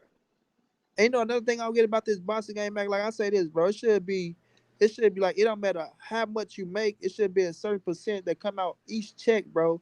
That go into something for you know what I'm saying for that type of shit, bro. Like medical bills and shit like that. Like every fighter should have to pay for each other. You know what I mean, nigga? Yeah. It's a brotherhood. Y'all don't like each other, motherfucker. But at the end of the day, you know what I'm saying? You never know who it's gonna be. So you might be pissed off it's coming out your check, but you know what I'm saying? Like that shit helps. So they need it like even though we know this shit like to me it's a fucking organized crime ring, but I'm I gonna feel tell you like it this, still should be and me something. personally, because I've seen the costs and everything for a pro fight. Like I've sat with promoters because I actually was thinking about doing a promotion, and he sat there and broke down the cost of everything just for a personal fight in a small venue at a boxing gym for lower level fighters cost him $15,000. That was out his pocket. That's not what he brought in and everything. That was just out his pocket. Getting the Okay. liquor license. You got to pay the paramedics. You got to pay the officials. You got to pay for every fighter. You got to get chairs and seating arrangements for everybody. You got to buy the liquor. You got to buy the food. You got to pay your employees that you're going to have working this fight. You got to get security. Man, he was showing me, I'm talking about, he broke down every piece of, a payment that, every piece of overhead that he had. I'm talking about broke it down and showed me every single cost up to that $15,000, and I was looking like, damn. And that's for the small fight. He just spent 20 to rent out that arena in Cancun. He's fit to throw a fight in March in Cancun, USA versus Mexico. He said What's the he's capacity? I forgot what he told me. I forgot what he told me, but already got everything taken care of because he want me to go Yeah. to that fight with him. Like he's teaching me the game, and I'm looking at it like, God damn, that's a lot of money you breaking bread on. Just sitting there looking Okay. at it. That's a lot of money, man. Okay. Damn. but this is the promoter's job to pay the paramedics. But where I want to add on to what you saying though, as far as the fighters, I think it should be a pot. And what I think it should be is some should go together for these fighters that if something real bad happen to them like that. Yeah, bro. Cause they don't be having shit like we be They seeing don't like they, they be they don't be having like no benefits or no insurance or nothing, bro. nope, bro. Like, cause some of these motherfuckers don't even be having jobs and shit to get there. Sure, like motherfuckers be doing that like straight to the boxing, like they whole fucking life, bro. They Mhm. whole life. I'm dealing with some of those right now. Some of those Now, that's fighters right crazy. now. Yeah, bro. Like motherfucker, shit be like real shit though. 503, like motherfuckers straight from the hood, niggas ain't. You know what I'm saying? Motherfuckers ain't working on 9 to 5, so. You know, those motherfuckers out here that ain't got insurance that's walking around. Motherfuckers be trying to get them jobs with the benefits and shit. But man, that shit crazy to me, bro. Like that's one of the dangerous sports in the world. And you know what I'm saying? You can get your motherfucking noodles knocked loose and you can't even get the right treatment in the motherfucking hospital. Crazy. Yeah, man. Hey, shout out to Renee Box Young. I see you, Reggie Owens, in the boxing conversation with Reggie Owens. I see you, boxing. Uh, Renee's Boxing Young said, "Big stay ready." Shout out from Mexico King. Shout chat gang. Mahari Nation said he thinks the Charlo Harrison was a bigger upset of the year before Ruiz and Joshua. Upset wise. I think I still got J Rock overheard because, bro, I don't. That Harrison fight that pissed me off, but that was last year. That was December. I remember that fight. I remember that day like it was yesterday. Cause I went on a rant. That was my highest watched video. Was during that fight? Cause that was Jamal was in the middle of his fight and I was live ranting, P- pissed off at that fight. Yeah, I had 5,000 people watching me rant because I was pissed. I remember that day. That was December the second. We actually, be honest with you, upset. The biggest upset this year is still J Rock Heard. I don't know any other upsets. This is the year of the upsets, but I just don't know anything bigger than that. I gotta say Louise over Joshua. But I'm gonna be honest with you. I heard more people pick Ruiz and was rooting for Ruiz than J Rock overheard. That's the only reason I'm picking that. If it wasn't yeah, for that, I'd say Ruiz Joshua. I'm just going at it from a fan aspect. Ruiz Joshua was a major upset. That was June 1st, and I was at Next Fight Up watching the fight on Ronnie Shields' phone. And when that shit happened, nigga, that whole building erupted. I'm talking about it was before the dude called out the winner of the fight. He said, "Breaking news: Joshua just got knocked out at the fight." damn, This damn. was at the fight. Like that shit was wild in a motherfucker. That Uh shit huh. threw everybody off. But it's just I don't know. Maybe it's just because the level. Nobody thought J Rock was fit to go in there and beat Hurd like that. Nobody thought Ruiz was gonna beat Joshua the way he beat Joshua. Oh, But he had more people rooting for him to beat him than J Rock did Hurd. man, then when J Rock dropped her ass, man. Boy, say man, I jumped up out my And seat. DC too, bro. I'm with you on that one now, bro. He whooped him in his hometown, bro. Yeah. He whooped that man in his hometown.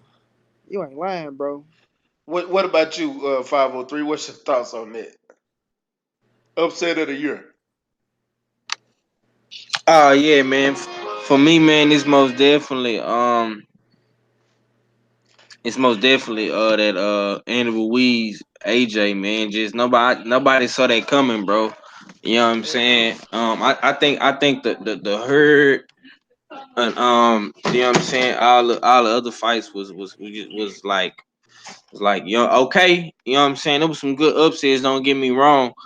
You know what I'm saying? I definitely didn't see Charlo losing, you know what I'm saying, in 2018. You know what I'm saying? But that was in 2018 if I'm not mistaken.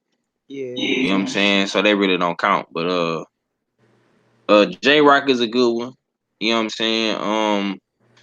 Machado getting his ass whooped by the construction worker. That's a good one. You know what I'm saying? But yeah, man, my favorite one, most definitely, Jeff Horn is get knocked out by the stripper. yeah, man. Yeah, it's a couple of them out there, bro. It's a couple of them. You know what I'm saying? But I definitely got to go with Andy Ruiz, man, knocking out the UK Golden Boy, man. Yeah, that That's amazing, bro.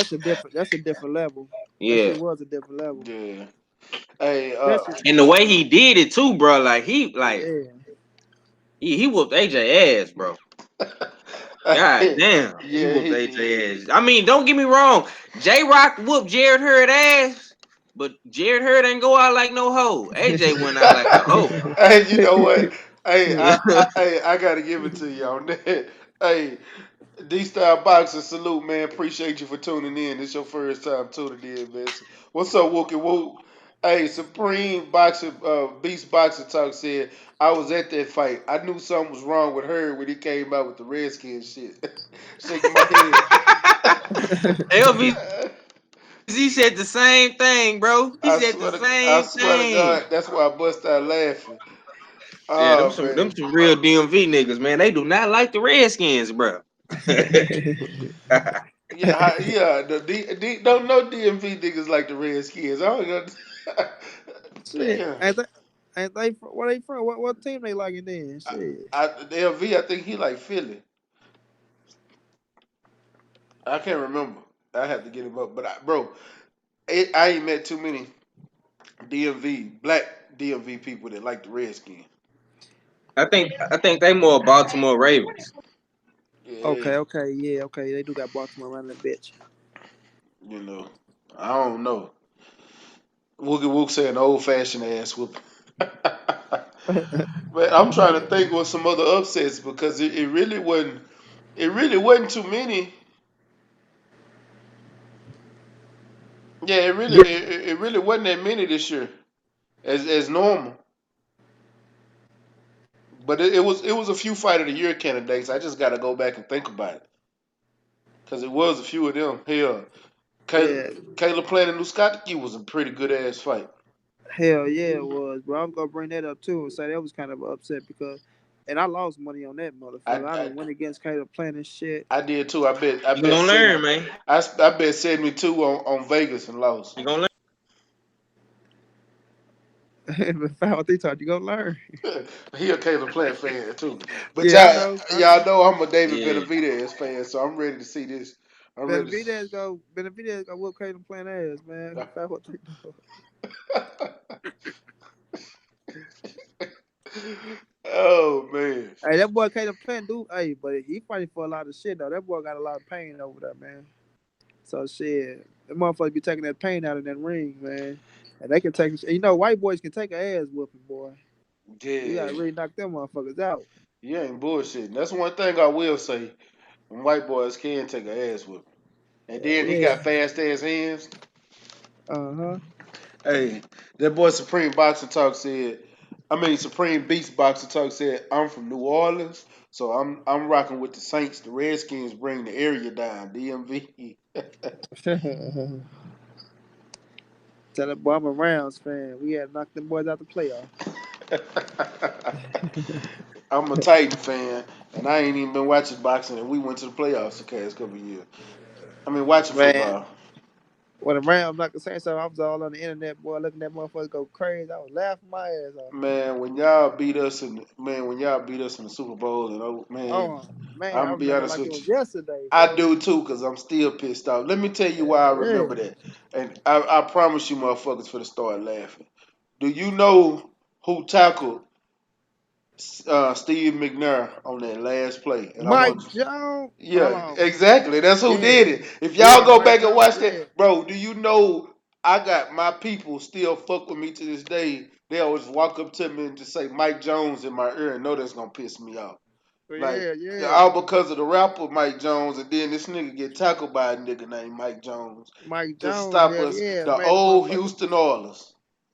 Ooh, man, I'm telling you, man, that was a good ass Super Bowl. Boy, I'm talking about, look, we had the hats. We downtown. I met Marshall Falk that day. Man, I'm talking about, man, we kicked it down there. I took my little brother down there, boy. I'm talking about, maneuvering through the motherfucking crowd so cold, bro. Getting to the top, getting up, man. I was everywhere in that motherfucking parade, bro.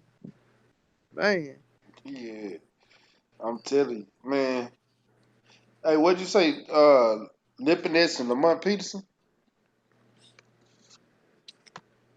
nah, that wasn't no upset, bro. I thought Lipinix would beat Lamont, like, and that like Lamont was on his way out. Yeah, but Lamont was on his way out. Robert Stewart. The reason I picked Lamont Peterson is because I'm a Lamont Peterson fan. I've been watching him since 140. I like Lamont, and that's why I picked Lamont. You know what I'm I'm saying? a And to be honest with you, it was hard for me to watch the Lamont Earl fight. there I'm you a fan go. of both of them, but it was hard for me to watch that fight, bro. I never went against Lamont Peterson until he fought Earl Spence. And it ain't that I went against him. It's just that I knew he wasn't gonna beat Earl, bro. And I actually won money on that motherfucking fight, a lot of money, but I just knew he wasn't gonna beat Earl. And that Lamont's still my guy. I still talk to Anthony Peterson today, like Lamont's still my guy, bro. But I just knew he wasn't gonna beat Earl. And not only that, bro, I knew Earl was gonna stop him. And that's how I got paid though, Mac, bro. I'm telling motherfuckers, I'm betting you that Earl beat him. I mean, stop him. If Lamont make it all 12 rounds, I lose. I'm betting on I knew he was gonna stop him, bro. I ain't gonna even lie to you. I knew it. Just knew Lamont he wasn't gonna handle that pressure. And Lamont just too much of a dog. He too much of a dog for himself. And Barry had to say because Lamont ain't gonna stop. He don't give a fuck. Yeah. So yeah, boxing world. Yeah, that has been announced today. So Jamal Charlo versus Dennis Hogan is going to be the next fight. I'm gonna Man tell down. y'all. I'm gonna tell you. Yeah, that's an easy knockout. I'm gonna tell y'all that they was trying to get the Daniel Jacobs fight. They were trying to get that fight, but I guess it didn't go through. Uh, that would have been a good ass name on his resume, but I guess that you will never see that fight. They blackballing Jamal in the 160 pound, man. Yeah, let him He, keep. he, I'm gonna tell y'all something. Y'all let him. Yeah, and I told what's the name that too, but they ain't gonna be able to keep blackballing them forever. Yeah, they ain't. But what I want Jamal to keep doing is continue to stay active. Don't do no Gary Russell shit. You know what I'm saying? See, I'm a fan of Gary Russell. I fuck with Gary Russell, but Gary Russell got caught up in just wanting only the big fights. And Okay. once they weren't coming to him, it's like, okay, he feel like, oh well, Al ain't doing this for me. No, bro, Al is the advice. And I keep telling people this shit. Al can't force the fighters to fight. The fighter gotta say, okay, I want to fight. Al's job is to get the best fights for his fighters and to get the most money for you motherfuckers. Regardless if we are like, regardless like if me and you with Mac, I want to fight you so damn bad. But Mac like, man, fuck him, Al. I'm not trying to fight him. I'm going this way. I want to fight 503. He got to make the fight happen between you and 503, get the best money for you. You know what I'm saying? It ain't like he can be like, nah, Mac, man. Like, hold on, what you mean, bro? I'm my own boss. I fight who the fuck I want to fight. And Yeah. that's how Al do it. But he gonna make sure you get the most money for it. And that's why Kes keeps saying, oh, they trying to blame Al. Because man, Al put Gary in so many good damn positions. Gary could have continued fighting and continued defending his title, but he said it out his own mouth, bro. And that's what kind of pissed me off at Gary Russell when he said he don't have the love for boxing no more. He don't even watch fights. All he worry about is getting his fights and helping his brothers. You know what I'm saying? So if you ain't really, you know what I'm saying, you just trying to get the fight for the money. It's like whoop as much ass as you could until the big fights come. Yeah, you And gonna get the money regardless. yeah, yeah, like fuck it. If they don't want to fight you, then keep making history shit. If Triple G can stay at 160 for his whole motherfucking career, then Hmm. continue to make history shit. What they gonna say? It ain't like you the reason why the fights ain't happening. You know what I'm saying? But he kind of pissed me off with that shit a little bit. Man, he pissed me off the way he was out here trying to make Tank look like he was a hoe. I'm talking about, bro. That pissed me off because, like I was telling everybody, it doesn't matter. I like Gary Russell too, but you on a lower weight class calling out a fighter at 130, but you won't even call out the fighters at your own weight class the way you calling him out. You called him out where you knew everybody was gonna hear it. That shit went viral, but you didn't call out Leo Santa Cruz like that. You didn't call out Oscar Valdez like that. You didn't call out none of those guys at 126 like that. Yeah, Who that's what I fault is say though, that? bro. When I saw that shit, Mac, I say, man, I'm not. I say, and that's what I kept telling people. They kept trying to bring up the Gary Russell and Javon. I say, man, listen, bro. Miss me with that shit, bro. Gary at 126. He ain't even at 130 yet. And y'all talking about Tank ducking Gary Russell. But any other body that come up from 126 and Tank knock their ass out, it's Tank fight smaller people. But since it's Gary Russell, now y'all saying, he ducked him. He ain't even at 130 yet. Yep. He ain't even at 130 yet. But I still think Still Tank gonna not knock at his ass 130. out. They I want to do keep saying, too. but they know about the DMV. He did this, man. Whatever happened with Tank and whomever y'all talking about, that's when Tank was a motherfucking kid. That man a grown man now, bro. With all the confidence in the world. Let Gary take his ass up there and sign that contract. Take Shit. that ass, Tank go sleep his ass, bro. I swear, it ain't gonna be as easy as they think it is. Yeah, bro. I'm telling you, they keep talking about well, Tank spoiled with the little brother. This happened, man. Listen, bro, I'm not trying to hear that shit right now. Tell him to go up there to 130 if you want that smoke. Drop that shit. Then even when somebody want to fight Tank, you say, when I go up, I'm gonna fight, but I'll be the mandatory to the WBC. So I'm not gonna fight Tank right away. I'm gonna fight Burchett. But as soon as I get that belt off of Burchett, then motherfucker, that ain't what you saying. You screaming Javante name. You screaming that man name because you see that boy a hot ass superstar and you try to piggyback off that shit. Nah, take your ass up and fight Tank. It don't matter what belt you got. Fuck the WBC. You smart, you want to fight for the title, there go a title right there. Why you gotta go get the WBC? Nah, go get the WBA, motherfucker. That's why I Yeah, was like, man, I don't miss me with that shit. man. I swear. Hey, salute to them Texas boys, St. Louis and the highs. I'm in Boston. Salute to the brothers. What's up? Salute to you, Wookie Wook. What's up with it? One of them ones. I see you. And Rob Stewart said clout chasing, man. It is clout chasing, man. Yeah, yeah. What's up with it, Trick Notes? I see you, champ. Man, it is cloud chasing, man. It's cloud chasing at its finest. And he ain't the only one. Leo Santa Cruz was doing the same thing. And then when Yeah. before Tank moved up, I think they did shoot an offer to Leo Santa Cruz and he didn't take it. So what's the point of that? Everybody keep calling out Tank saying he Tank ducking. I haven't, to be honest with you, I haven't seen no evidence of Tank ducking one person yet. Me neither, bro. Everybody say he was ducking Lomachenko. Well, what about when he called out Lomachenko and Lomachenko wouldn't fight him? Then Lomachenko moved up and he said, "Well, we can fight at 135." Well, Tank at 135 now. Now don't take that fight when Tank call you out. And the situation with Lomachenko, bro, everybody knew. Um, like with Bob Ehrman, Floyd, how that shit was going on. That's why I be like, they know the politics of it. Regardless, they want to say, oh, well, y'all want to say politics this, man, we already know, bro. Them fights ain't gonna be easy to make, bro. The same shit with Earl and Crawford, bro. That shit is gonna be hard to make that fight. It's gonna get done, but it's gonna be a headache to make that motherfucker between them teams. You know what I'm saying? But with Floyd and Bob, that damn sure was gonna be a headache to make that fight. But man, Tank already said I'll fight that dude. Tank Ben came out said he'll fight that dude, bro. He been said he'll fight him. Floyd was like, nah, fuck that. We gonna move Tank how we want to move Tank. We ain't worried about Lomachenko. And it ain't that Floyd was afraid to put Tank in there with him. It was just like, fuck that. We doing what we doing over here. We ain't fit. You know what I'm saying? Like, that's why I say people don't be reading to that shit. They just look at it and say, oh, he's ducking them. He don't want to fight because this, that. Lomachenko ain't call out Tank name until Floyd says, until they got to try to mention Lomachenko with Floyd Mayweather. And Floyd said something about his little ass. And then he want to say, oh, give me Tank. Like, man, get the fuck out of here with that shit. Yeah, But the fight go happen. And when it happened, like Max say, was Tank the mandatory to the WBA? All right, motherfucker, let's see what's up now. man. What's 503? You in there? Yeah, what's up with it, bro? I was just saying you got quiet on me. I was just making sure you were still there. Yeah, I'm here. I'm here. But yeah, man. I'll be honest with you. I'm ready to see all these fights, and like you said, it's gonna be hard making these fights. Period. Top ranked bullshitting. Top. He ain't got much longer to live. No way. I don't care Is if they really anybody. though, bro? Because Eddie Hearn is making a lot of these fights, man. You know why Eddie Hearn making all these fights? You got to look at it. What does Eddie Hearn have to lose? Everything. He has to make these fights. He ain't got no choice. But the fights that really matter, guess what? Eddie Hearn ain't making them. He's making a bunch of these bullshit fights. He ain't making the Tevin Foreman Tank fight. He ain't making the Deontay Wilder Anthony Joshua fight. Come on, man. He ain't making the Demetrius Andrade He Jamal tried. Jamal He tried. Charlo fight. Not a Wilder. Joshua, I give you that. But I think he was trying to make that Tevin Farmer Tank No, fight. he was trying to make the Tevin Farmer Tank fight on the zone. Tank is the A side.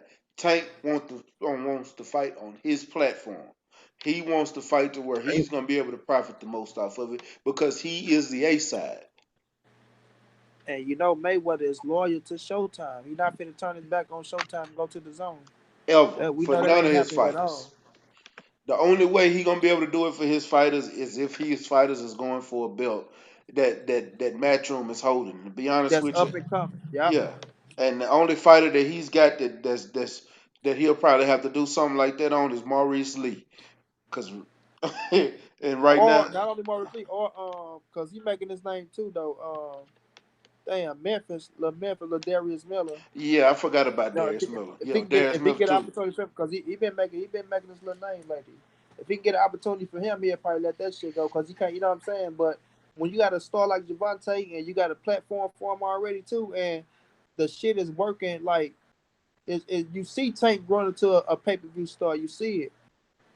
You know what I'm saying? But you got to put the fucking fights on, man. So man, this boxing shit crazy, man. This shit Yeah. gonna have our ass going great while these motherfuckers getting rich. Bullshit. Bro. Bullshit. Yeah, nah. You know what I'm saying? I take the good like I take the bad, bro. Right, to take the good with the good. 503 say fuck it. If it don't happen, it don't happen. I'm like that though, but it's like that shit, man. That shit be motherfuckers saying this, that, and the third. You be like, man, fuck it. That's why when a good fight come on, I promote the shit out that mother. Like whenever a good fight get made, either way, like 503 say Eddie Hearn do make some good ass fights, but it do come down to when it's some superstars that a lot of these motherfuckers don't want to budge, man, and that's gonna be this damn boxing game for a while. Cause motherfuckers don't want to give up them cash cows unless it's beneficial towards them. You know what I'm saying? Or they see some light at the end of the tunnel, even if they do lose that motherfucker. Yeah. And truth be told, I think if a lot of these fighters would have signed with the zone, I think some of these fights would have got made, bro. But truth be told, a lot of these niggas is loyal to Al, bro. And Sam, But you got to understand, it's not that they loyal to Al. Al Heyman is just the manager, bro. He's not. PBC is not a promotional company. Yeah, It and ain't nobody on there being promoted by the PBC. They're being promoted by their own promotional companies. Everybody yeah, that's under Al Heyman is either under a promotional company or they're assigned to a promoter like King's Promotion or like Greg Cohan or Lou DiBella. They a lot of them that don't have their own promotional company, they sign in one of these small. None of them are signed in no major entities. None of them yeah, because they all are just managed by him and they got their own or they up on one of these lower level promotional companies. Al Heyman is not the promoter, and people all act like because the top rank and it's in this top rank, it's that old bastard as Bob Arum out here talking about he's trying to make the fight, but Al Heyman is not letting him. Al Heyman is not a promoter. He's just a manager. He's just the middleman that's in there to help negotiate the fights. He's not the main one. Like Shelly Finkel is for Deontay Wilder. He's not gonna let nobody fuck over Deontay Wilder. But I if was just you about to say that, man. but if you want to know, before Deontay Wilder started Bond Squad Promotions, if he, I mean, yeah, Bond Squad Promotions, he was a Lou DiBella fighter signed under Al Heyman. These fighters Yeah. are their own entities, bro.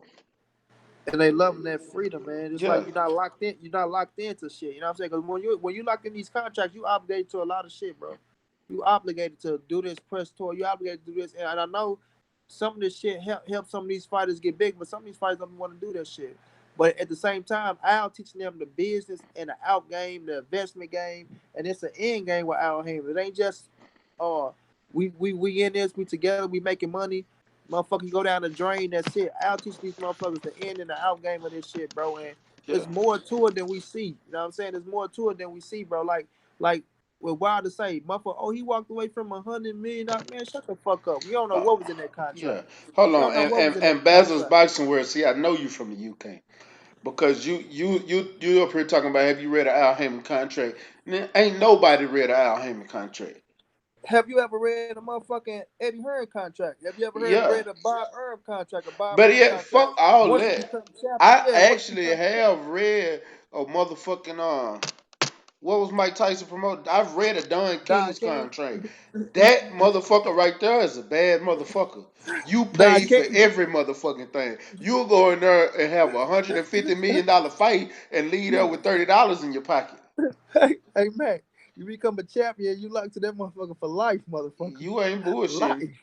Al Heyman don't lock none of his fighters down. Baz's boxing talk. I don't know where you get that shit from. Stop letting people send you bullshit. Let me tell you some real shit. I can name 5 fighters right off the top of my head that were Al Heyman fighters that ain't no longer Al Heyman fighters. So don't tell me that Al Heyman fighters can't get out their contract because goddamn Daniel Jacobs was an Al Heyman fighter. Danny Jacobs. Yeah. Daniel Jacobs was an Al Heyman. Jesse Vargas was an Al Heyman fighter. Yeah. These are fighters that left at the top of their career. Why they were still moving. If I was a promoter, why would I get rid of Daniel Jacobs? And he was in And position to get every fight that he wanted. Come on, and Mac, man. I bet you they ain't got not one bad thing to say about Al. Not one. Matter of Whatever fact, fighter left it's Al, they ain't gonna have not one bad thing to say about him. bro, what was the it was a fighter recently that I was just reading about that literally said this is his words 100%. I regret leaving out. That was the worst decision I made in my boxing career. He said I was upset because I wasn't getting the fights that I wanted, so I left. But it wasn't the fact that I couldn't get the fights I wanted. Al couldn't make those fights because, of politics. He said, and I regret that. And I apologize to Al. He said I apologize to Al Heyman all the time, but I can't get back to him. Try to tell you. Al Heyman treat his fighters great. So I don't know where you heard none of that shit from, but Al Heyman treats his fighters with respect. Let me tell you something. Do you know in most of the contracts that Al Heyman got, some of those contracts he don't even get paid for advising his fighters. He takes less than 10% from his fighters' contracts and his fighters' purses. Man, let Al been a white man. Yeah. That motherfucker be the greatest thing smoking, man. Yeah, that's all it is. People they don't like to see a black man being the way he is, and I'm being 100% honest. Yeah. At the end of the day, I'm gonna tell you right now, these promotional outfits is trash, all of them. I'm gonna tell you something. If you want to sit here and talk about Bob Earl, I mean Al Heyman, let's talk about Bob Earl. Do you know Bob Earl made Terrence Crawford pay him $100,000 to have his first Nebraska fight in Omaha, Nebraska? He made him pay $100,000 just so he could have that fight there. Did you know that? But every one of Al Heyman fighters are millionaires. How many millionaires you think top rankers say they have? Lomachenko just started making $1 million. Come on, let's talk about that. Let's talk about Golden Boy. Let's talk about Rashidi Ellis ain't had a fight in 2 years, but he had one of the most viral and most exciting fights under the Triple G Canelo undercard. Let's talk about that. Rashidi Ellis should be getting pushed and being right there on the top on top. He's one of the top 147 pounders. Should have been, but why ain't he being pushed? Let's talk about Golden Boy. Let's talk about why uh Garcia, whatever his name is, Ryan Garcia is suing Golden Boy. Canelo was having problems with Golden Boy. Golden Boy fucking over half these fighters like Earl Spence. Earl Spence was a Golden Boy fighter at first. Deontay Wilder was a Golden Boy fighter at first. When Deontay Wilder left Golden Boy and came to Al Heyman, he got his title shot and became a champion.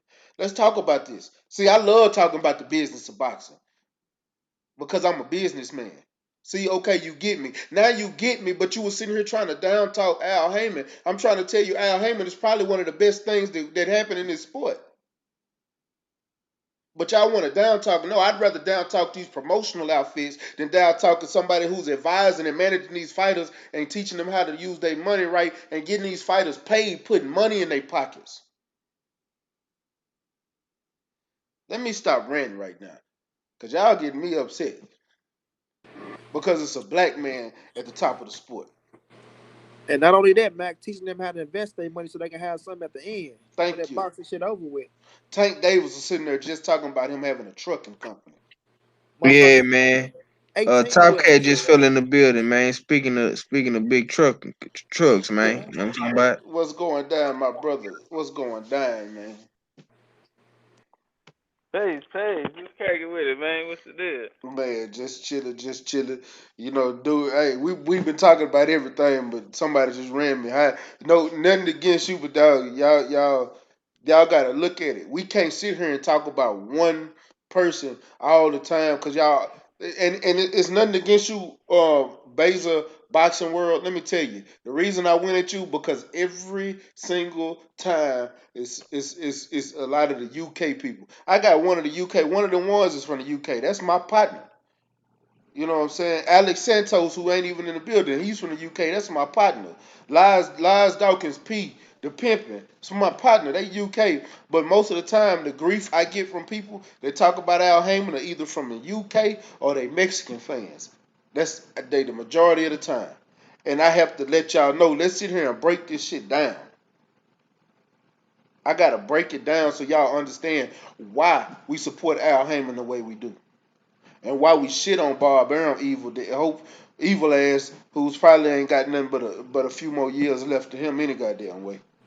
And faggot ass Golden Boy.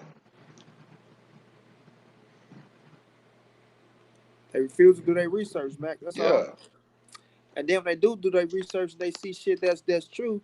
The motherfuckers can't fathom the shit, bro. Because they yeah, always think, oh, they always got to put something on the shit to make them not want to look at the reality of it, bro. And that's just reality of life. Motherfuckers hate to see a motherfucker in a winning position, bro, and just giving credit where it's due.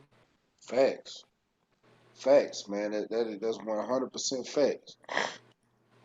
And what Supreme Beast Boxer Talk said, tell him the best part. Al Heyman playing for the home team. You goddamn right. You Fucking right. goddamn right. Yeah, man. Hey, matter of fact, Legendary, did you watch the Face Off, man? Top Cat. He must don't hear me enough.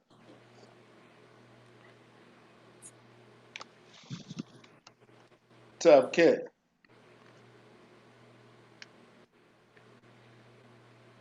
Probably stepped away from this shit Yeah, for a he minute. probably does. No, that wasn't the part that I read. See, I didn't catch that part. I read everything else. When you were saying me reading the Al Heyman contract and all that other stuff. Al Heyman don't have the final say. He really don't. Al Heyman advises his fighters. That's all he does. If Al Heyman had the final say, Lamont Peterson wouldn't have fought Lipinets. If Al Heyman had the final say, Earl would have been in the ring, one of the motherfucking top PBC boys. Let's say the motherfucker since 2015, What? 2014. I'm telling you. That's how I be trying to tell motherfuckers, man. They don't want to listen. Yeah, Lawrence. All right, Lawrence. Yeah, send me that video. Cause I like watching shit like that. Cause I done watched a few of them.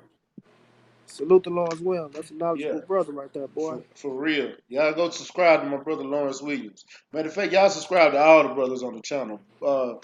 Wookie Woo, Supreme Beast Boxing Talk, Lawrence Williams. Man, all of them cats, man, they make good channels. Boxing King, brothers, you don't know how thankful the average Joe Black would be if he had a Al Heyman in their corner. Al has helped fighters with legal problems as well. Yeah. Matter of fact, I'm gonna tell you something Al Heyman did. Al Heyman paid Daniel Jacobs bills while he was dealing with cancer. He paid his bills. Like how many? Ain't no promoter for to pay their fighters bills. You know. And then after that, he had the nerve to leave. Yeah, I don't fuck with Daniel Jacobs because there's no reason Daniel Jacobs should have left that man. At all. None. And he still could have got that Canelo fight. Cause he was IB, he would have still. He already was the mandatory to become IBF champion and he left. The moment he left, he fought Deverenchenko to become the IBF champion, which he was already mandatory for. And Yeah. Deverenchenko, who was a PBC fighter, could have been made easier and probably could have made more money because you would have got back end cut instead of Eddie Hearn. You just gave Eddie Hearn your back end check. Because wasn't that fight in New York too? The Deverenchenko fight? Yep. I think it was, bro. Man, so you know they was coming after your fight.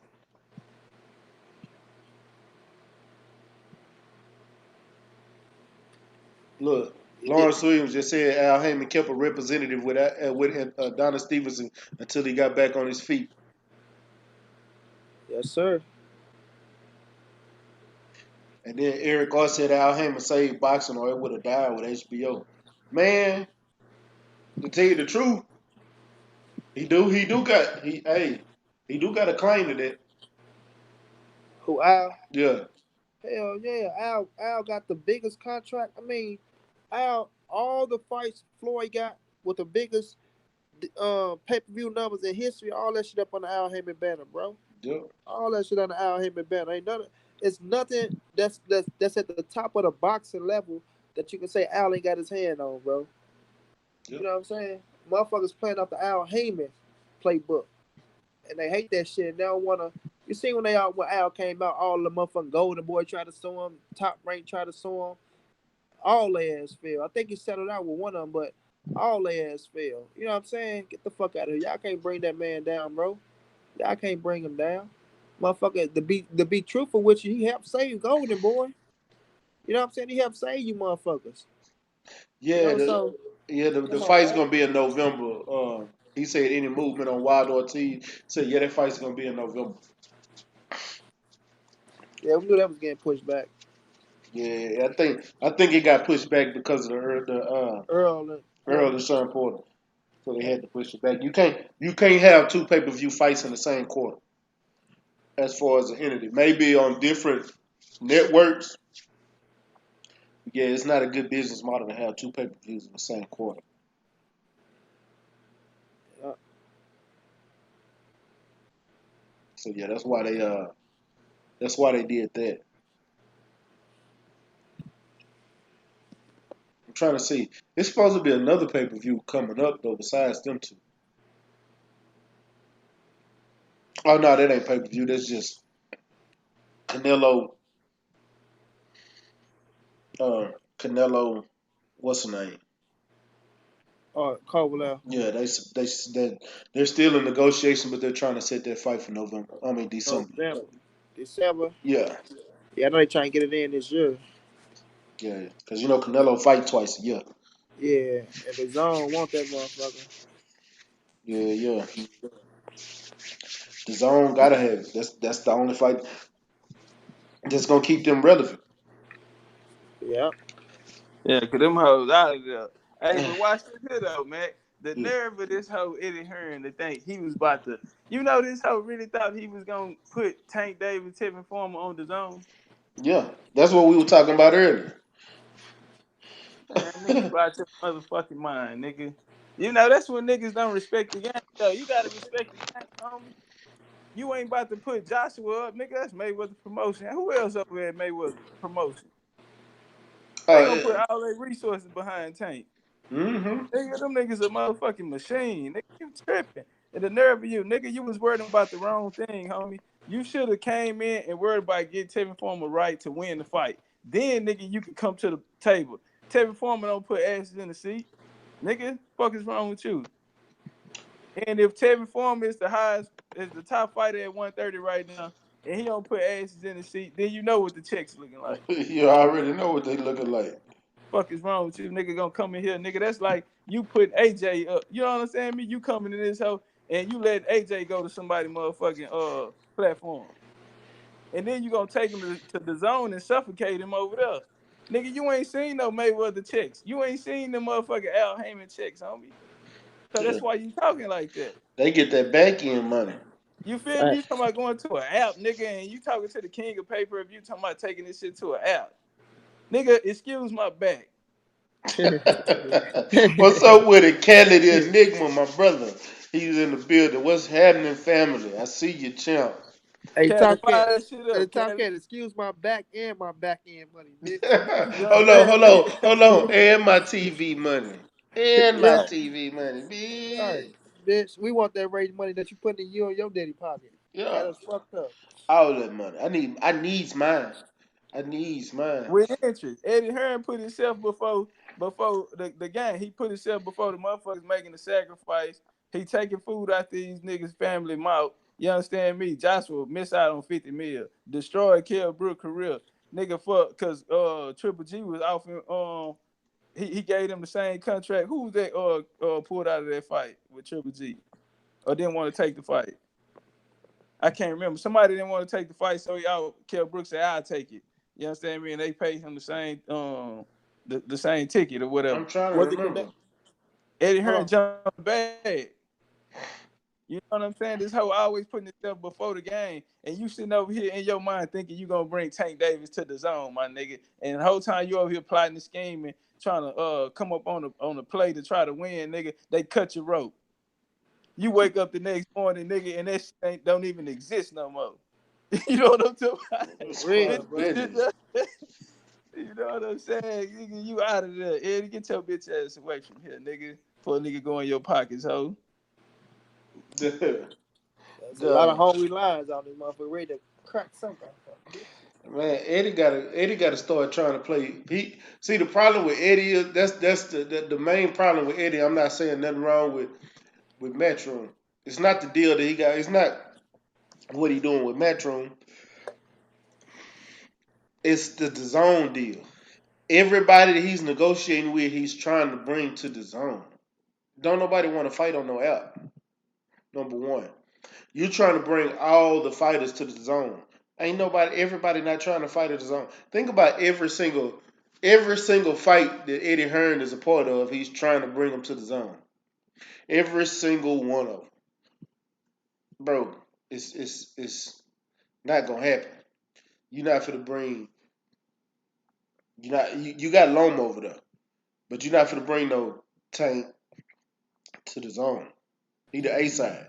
Shit, Lama ain't part of the zone. That was ESPN Plus. No, he was. It was on both. It was on the zone too. Mm-hmm. Damn, it was. It was on both. It was just broadcasted on both. Don't know how they pulled that one off, but they did. I watched it on Hey, but ESPN. they pulled up. My bad. Turn Hmm. up. Now, what was you gonna say, bro? No, I was gonna say shit. Lomo don't put asses in the seat. Who Who is don't? Lomo? All this pound for pound talking out. The nigga good. Don't get me wrong. I fuck with Lomo because I like his mentality. The nigga good for the sport, any competitive sport. You need a nigga like Lomo, he a winner, nigga. And I'm gonna put the work in. I'm gonna outwork you niggas. So he gonna come in the room and he gonna size everything up in there in his division, nigga. Let me say you. Let me look at that shit. And niggas feel uncomfortable because they don't work as hard as him. Niggas ain't in this shit for the same, bro. Niggas eat and sleep this shit, man. This is life. You know what I'm saying, nigga? This is a lifestyle. But he an old lion though. You know what I'm saying? Like every king of the jungle story, shit, nigga gonna roll, and there's always a young hungry lion coming up, and he next to fulfill his destiny. So it's the circle of life. It's nature taking this course, man. Lomo steady going through all these tough fights and shit. Last 2, 3 fights, 3, 4, really. You know what I'm saying? Been tough fight. Nigga got dropped and all type of shit. By these type of niggas though, man. These ain't no, you know what I'm saying? This ain't nobody. But hey, man, I fuck with Lomo, so I ain't gonna go too deep on that. But that nigga here, you know, Tank coming up 135. They been plotting on their motherfucking ass. You know what I'm saying? They been plotting on him the whole time. He finna fight. He gonna be the mandatory nigga. So now we gotta sit at the table and fuck around and on paper Tank Davis gonna come out the A side. Lomo don't put no asses in the seat. Yeah, you got all the belts, nigga, but you ain't got no money. You ain't got no audience. You ain't got no home team. Yo, people them ain't even traveling, nigga. You know what I'm saying? Nigga, the bridge came over fucking with Joshua. That nigga Lomo people ain't coming to see him. Fuck no. Hey, Caddy said Eddie Hearn is giving up on the zone. He said, "Why you think?" He said, "Why you think he's making Ruiz Joshua 2 in Saudi Arabia?" I don't put know. money. Yeah, shit, you You gotta said come on and shit. talk to us about that, cat. Got that nigga Yeah. finna fuck my house up. Nigga, I gotta go relight my blood. Nigga, and my lighter don't work and I got one match. Nigga, on my life, nigga, I got one So, match. hey, I got 3 torches. I keep them around the house. Hold on, who just said? Who just said? Because Eddie put Cali. himself before the Matter of game. fact, Eddie, hold that on. nigga, that nigga get that Send them a bag, link. bro. Cali, come through, man. Pull Yeah, up. yeah. I said it, but they give it. I ain't gonna be on much longer. But Cali, I'm sending you a link right now. Hold on. Hold on.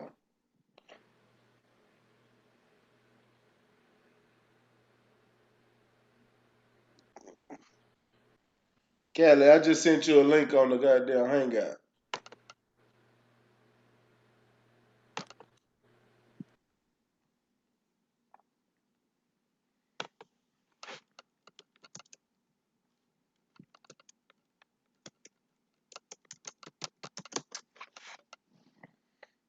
Matter of fact, there you go. He coming in. Nigga, There you go. we going through what? I was, I was just about to say, nigga Mac, the only nigga still got the motherfucker working through Hangout. I ain't seen nobody else.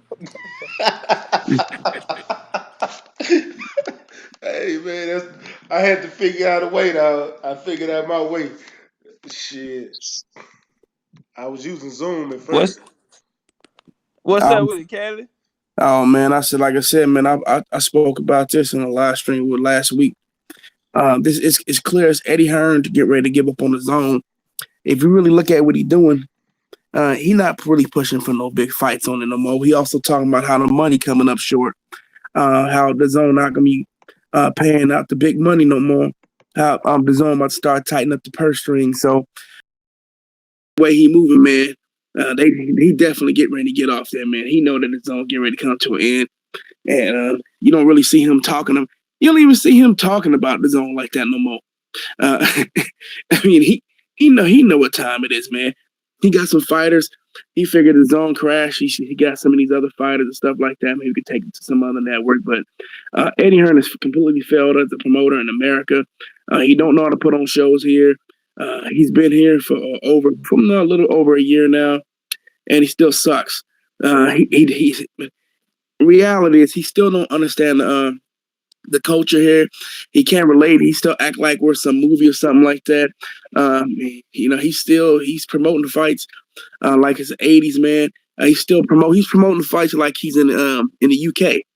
If you look at the design, if you look at the ring, instead of talking to people how to make the whole setup look American, especially the zone. The zone's whole setup and everything they do looks British. You know what I'm saying? And it's cool when you're looking at British fights, but in American fights, you're like, ooh, the backdrop, everything look British, man, and it just doesn't mesh well over here.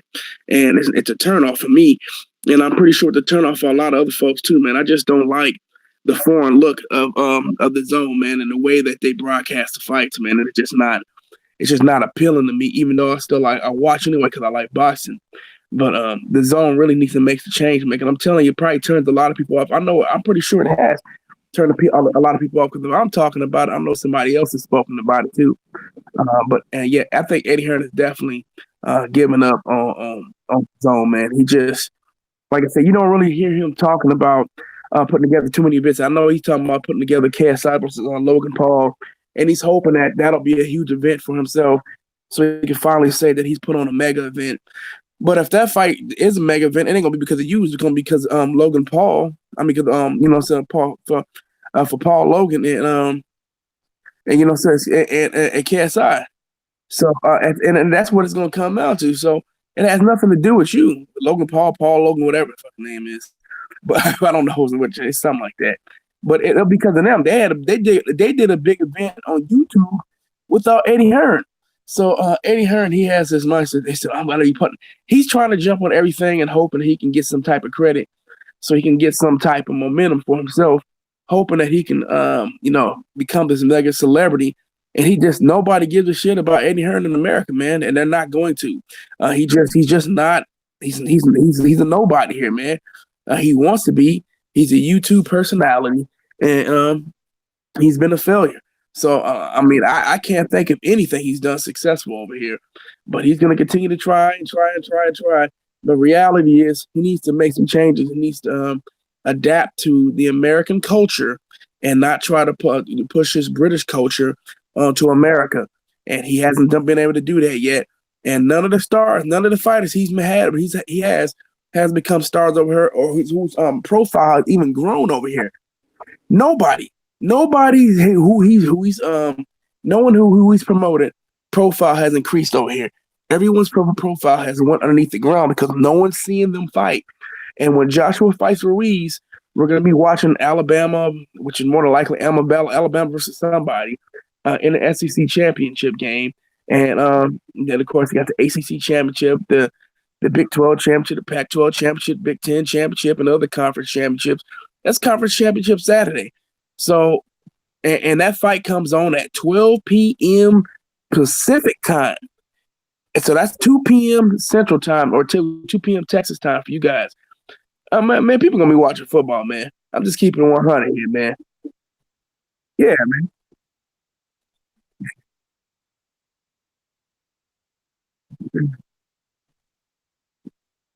Yeah, like I said, I'm gonna watch Texas LSU, and I'm gonna watch Texas A&M and Clemson, man. Oof, man, our schedule, oof, that's a whole nother subject there, man. Our schedule is rough. Close the season out with LSU and Auburn to close the season. No, excuse me.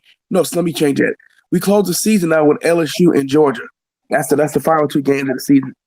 LSU and Georgia to close the season out. It's really, really brutal schedule, man.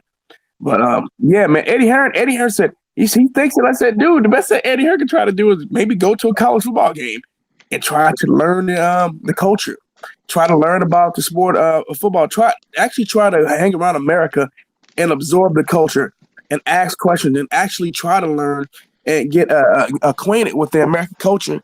So because whenever you're trying to do business in somebody else's country, you must learn their culture. That's an business, international business 101. They tell you that first thing because you don't want to insult people, and so you want to be able to go over there, get the respect of that different country by respecting their culture, and then they'll be more accepting of you. Because look at Richard Schaefer.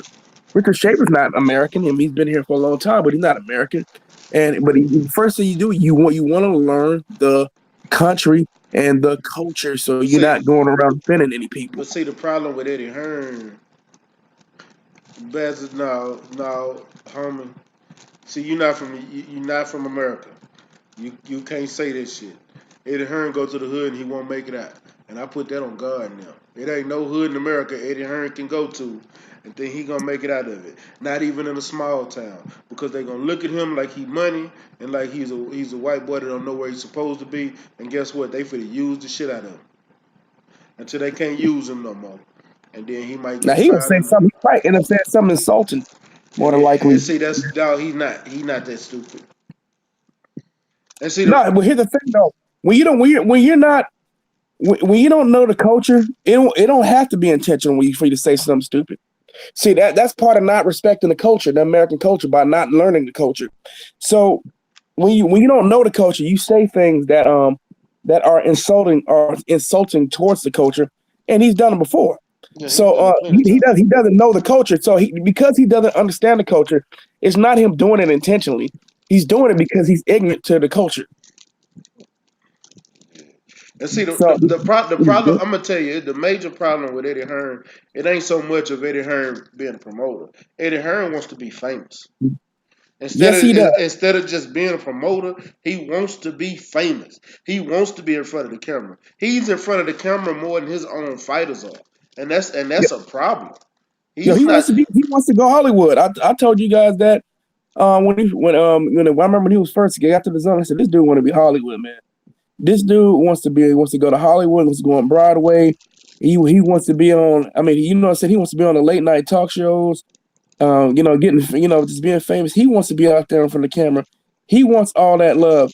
He wants to be able to, I'm telling you, Eddie Hearn would like to get a cameo in a Hollywood film. He would love it, man. He wouldn't turn it. You think he'd turn it down right now? You know what he'd do? He'll use that for his fighters. Y'all look, hey, you see, I'm in the movie.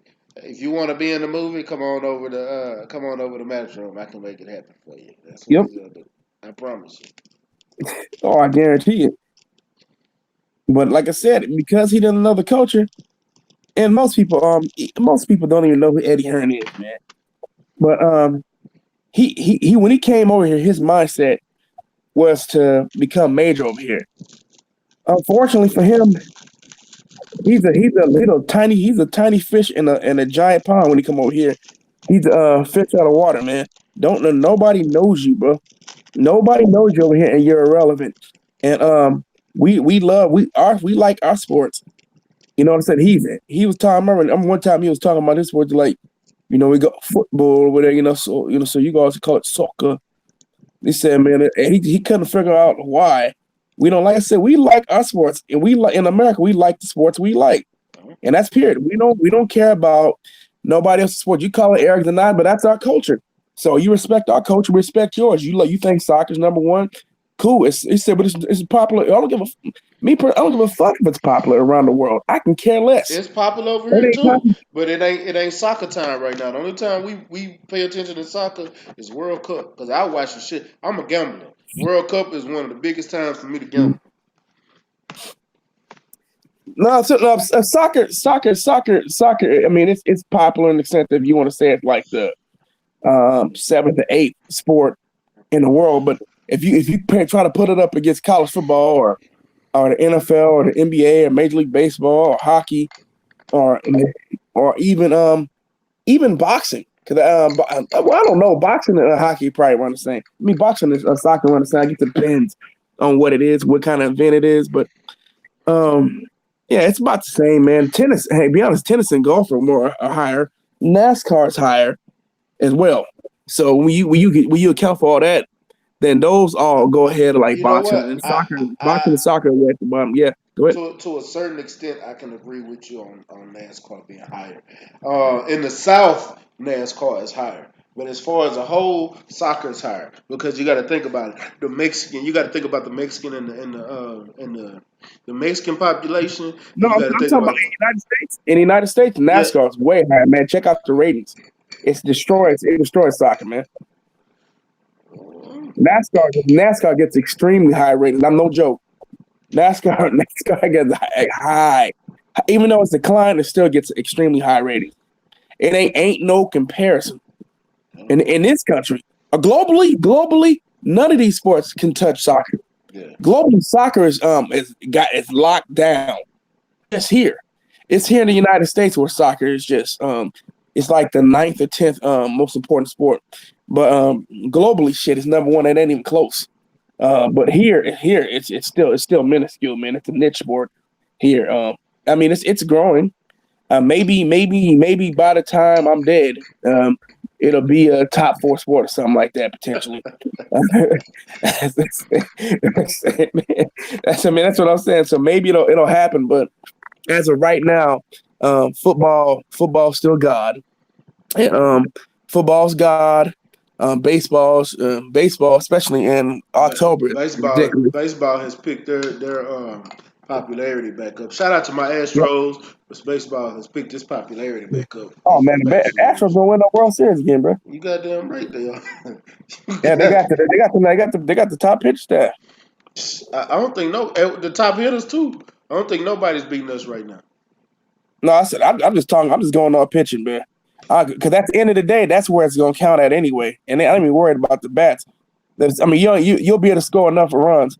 The pitching is what's gonna end up doing everybody else in. I don't care who faces them. Once they made all those all the moves doing the off, when they made all the moves at the trade deadline, I said it's over now. It's over now. And I said, look at the starting 5. It's a wrap. It is a wrap. So yeah, the Astros. I got the Astros winning. Outside of some astronaut, it would be to me an absolute major choke job for the Astros not to win the World Series. Yeah. That's out there. To me, they're my overwhelming favorite to win it. I ain't gonna say a choke job, but I will say yeah, it will be. And bro, if you look at the pitching, you ain't gotta tell me. It's a choke job. You ain't gotta tell me. We got we got the best pitch in baseball, but we got 2 of the top 5 pitchers in baseball right now. Alex Verlander is the best pitcher if they don't win the World Series, man, it's a choke job. To me, it is. They have no excuse for not winning the World Series. None. They should get it done. Yeah. But there's hey, no excuse, man. There's really no excuse outside of like they just start getting ravaged with a bunch of injuries. The only thing that give them a way out is injuries. Like they just got a bunch of injuries, and towards the end of the season or in the playoffs in the postseason, then they get a break. But other than that, nah, bro, ain't no excuse. they got to get it done. hey, what you doing Saturday? Saturday morning. You talking about me? Yeah. Oh, I'm off on Saturday morning. What's going on? Hey, I want to do a college football live stream. Just calling out the games, winners and losers before the games, and just talk about them real quick, about an hour Okay, show. I'm game. I Bet. still gotta get my laptop go, but I said I do have a show, but I gotta get my laptop fixed yet. But yeah, I'm game. All right, bet. I'm gonna hit you up early Saturday morning. We're gonna chop it up because I got an amateur fight that evening. Probably Right. I got to be there at 1 o'clock. But before that, I want to do a quick live on the amateur fights coming up. Okay, for sure. All For right. sure. I got they said I'm later that night too. I'm gonna be going to the A's game, so I'm gonna be watching Texas A&M and Clemson. And bringing my tablet. I'm having my phone, my tablet there, watching Texas A&M play at the Oakland A's game because I'm going to a baseball game that night too. So like people don't know, people really don't realize when I say I watch sports. I am a baseball fan. I am a real Major League Baseball fan. I am a hockey fan. I go to hockey games. A lot of people don't know when you guys see on my Instagram. I am a hockey fan. I love hockey, and I tell people your best experience is going to the rink. Watching it on TV does it an injustice. You have to go there, and you will see how fast it is. And if you can get seats, if you can get seats right down, right at the rink, especially right near the ice, right near the glass. Oh my God, man! When they're getting slammed up against the glass, I'm telling you, it's an awesome experience. And if you ever go, and once you're gonna want to go again. Then you're gonna become a fan of the sport. And if you don't understand it, you're gonna want to learn the sport. So I recommend that anybody, if you haven't gone to a hockey hockey game, please go. Please go to an ice hockey game, to an NHL game. A lot of people have teams within their cities, and a lot of people. I mean, the hockey tickets are expensive. I'm not gonna lie to you. Sit down on the floor. I mean, if you're not used to it, like hockey tickets can run anywhere from like $150 to $200, depending on where you're going. So depending on what it is. So, but I do recommend that you go. And I don't care if you just go to one that season. Go to a hockey game, and I promise you're gonna enjoy it. And then if you haven't been to college football games, I recommend you go to that. I've been to Cal games. I've been to Tennessee. I've been to Knoxville, Tennessee, and got a chance to go there. 100-some thousand people there. And I traveled off. Been in Michigan, man. So I like to travel, man. I'm gonna try to start doing some of that again. Traveling around the country to go to college football games and then NFL games too. I've been to those, and of course basketball, NBA games. I've been to every major sporting event. I've been to Sears Point. I've been to a NASCAR event, bro. I like sports, man. I just tell you that I haven't been to soccer, man, because I've tried to get into it and I just can't, man. It's just not for me. I have watched the World Cup and enjoyed the World Cup, but other than that, I really can't. I've tried to watch MLS. I mean, I have watched some English Premier, which is okay because it's high level, soccer. But other than that, though, bro, like I said before, I recommend you guys go check someone out. But go to a college football game. I'm serious. If you haven't gone, go to a college football game. I'm telling you, you're gonna enjoy it, man. It's a great experience. And if you're young enough, if you're a younger guy, I'm gonna tell you, if you're a younger guy, if you're a guy in your 20s, there's a lot of women there for you, bro. I'm telling you. I'm just gonna tell you that right now.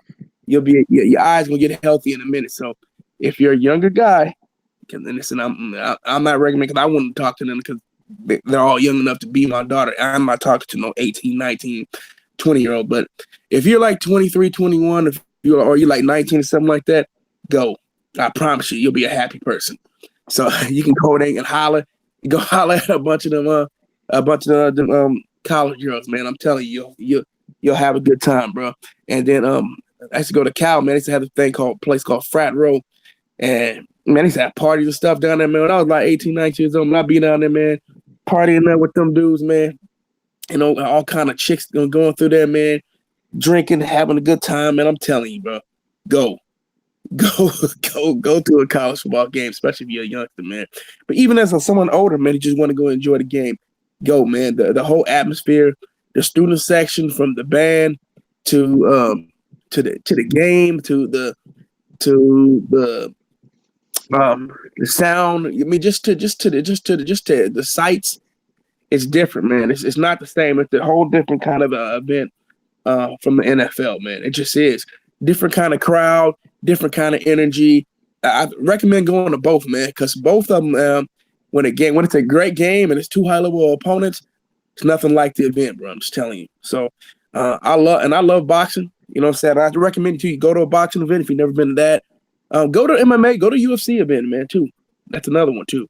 Just wanted to throw those out there, man. But I'm telling you, go to games, man. I'm telling you, go to these events, man. They're fun. It's fun and it's different, man. And like I told people, I said, if you were in the Dallas area, you guys should have went to Auburn, and you guys should have went to Auburn, Oregon last week. Because if I lived in Dallas, I would have went. I would have went. No way I would have missed that, man. That's a huge event. So yeah, if you have an opportunity for a big time college football game in your area, go. I recommend it, man. Yeah. Well, Callie, let me get some last words because I'm for the close out.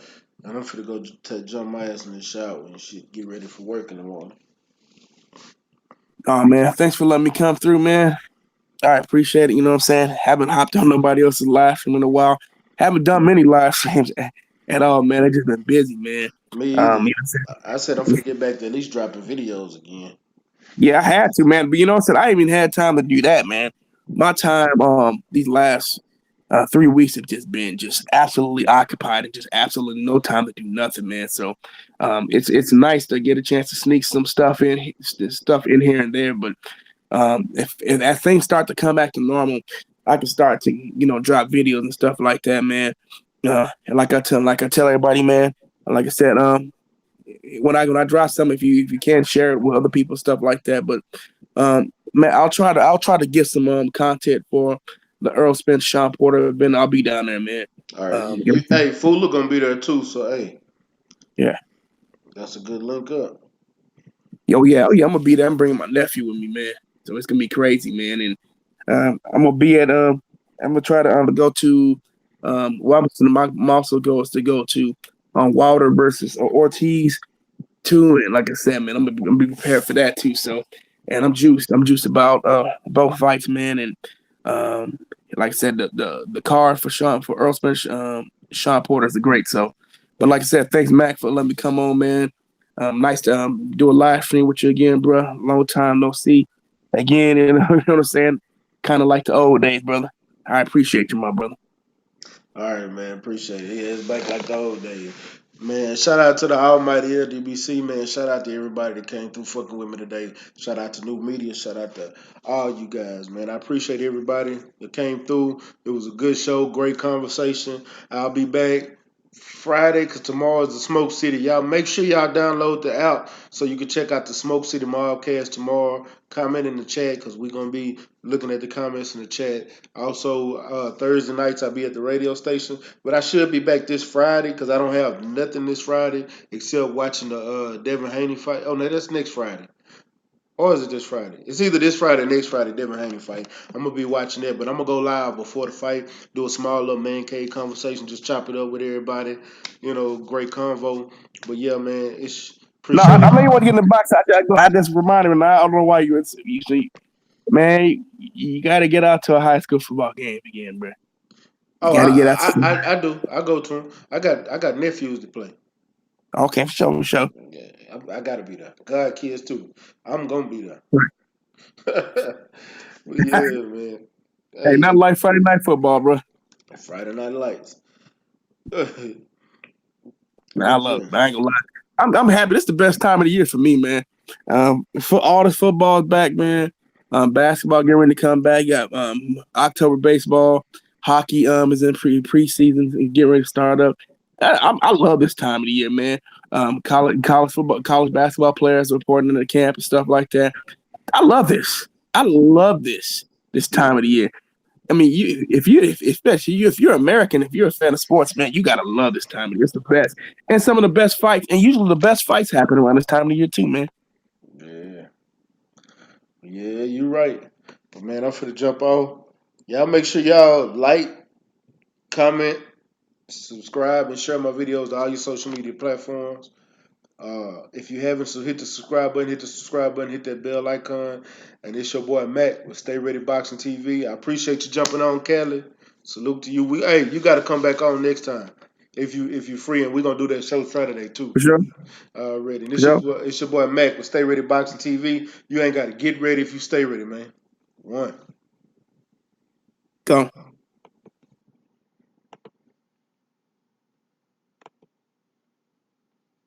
Hot in the trenches, moving weight, I'm on my 24-hour fitness. I don't need a witness, moving with the quickness. Was off the porch when you was on the playground benches. Block bleeding, smoking trees, eyes Chinese, high speed, singing every lick, walking by me. I'm sticking to the code like a Siamese. Twin Glocks on me, shoot 'em up like some IVs. Pushing flour, test me and you'll be pushing flowers. Smoking sour in the kitchen when it's cooking hours. Not an author, but we could push a book of powder. Leave you wet like you took a shower for fucking with my bitch.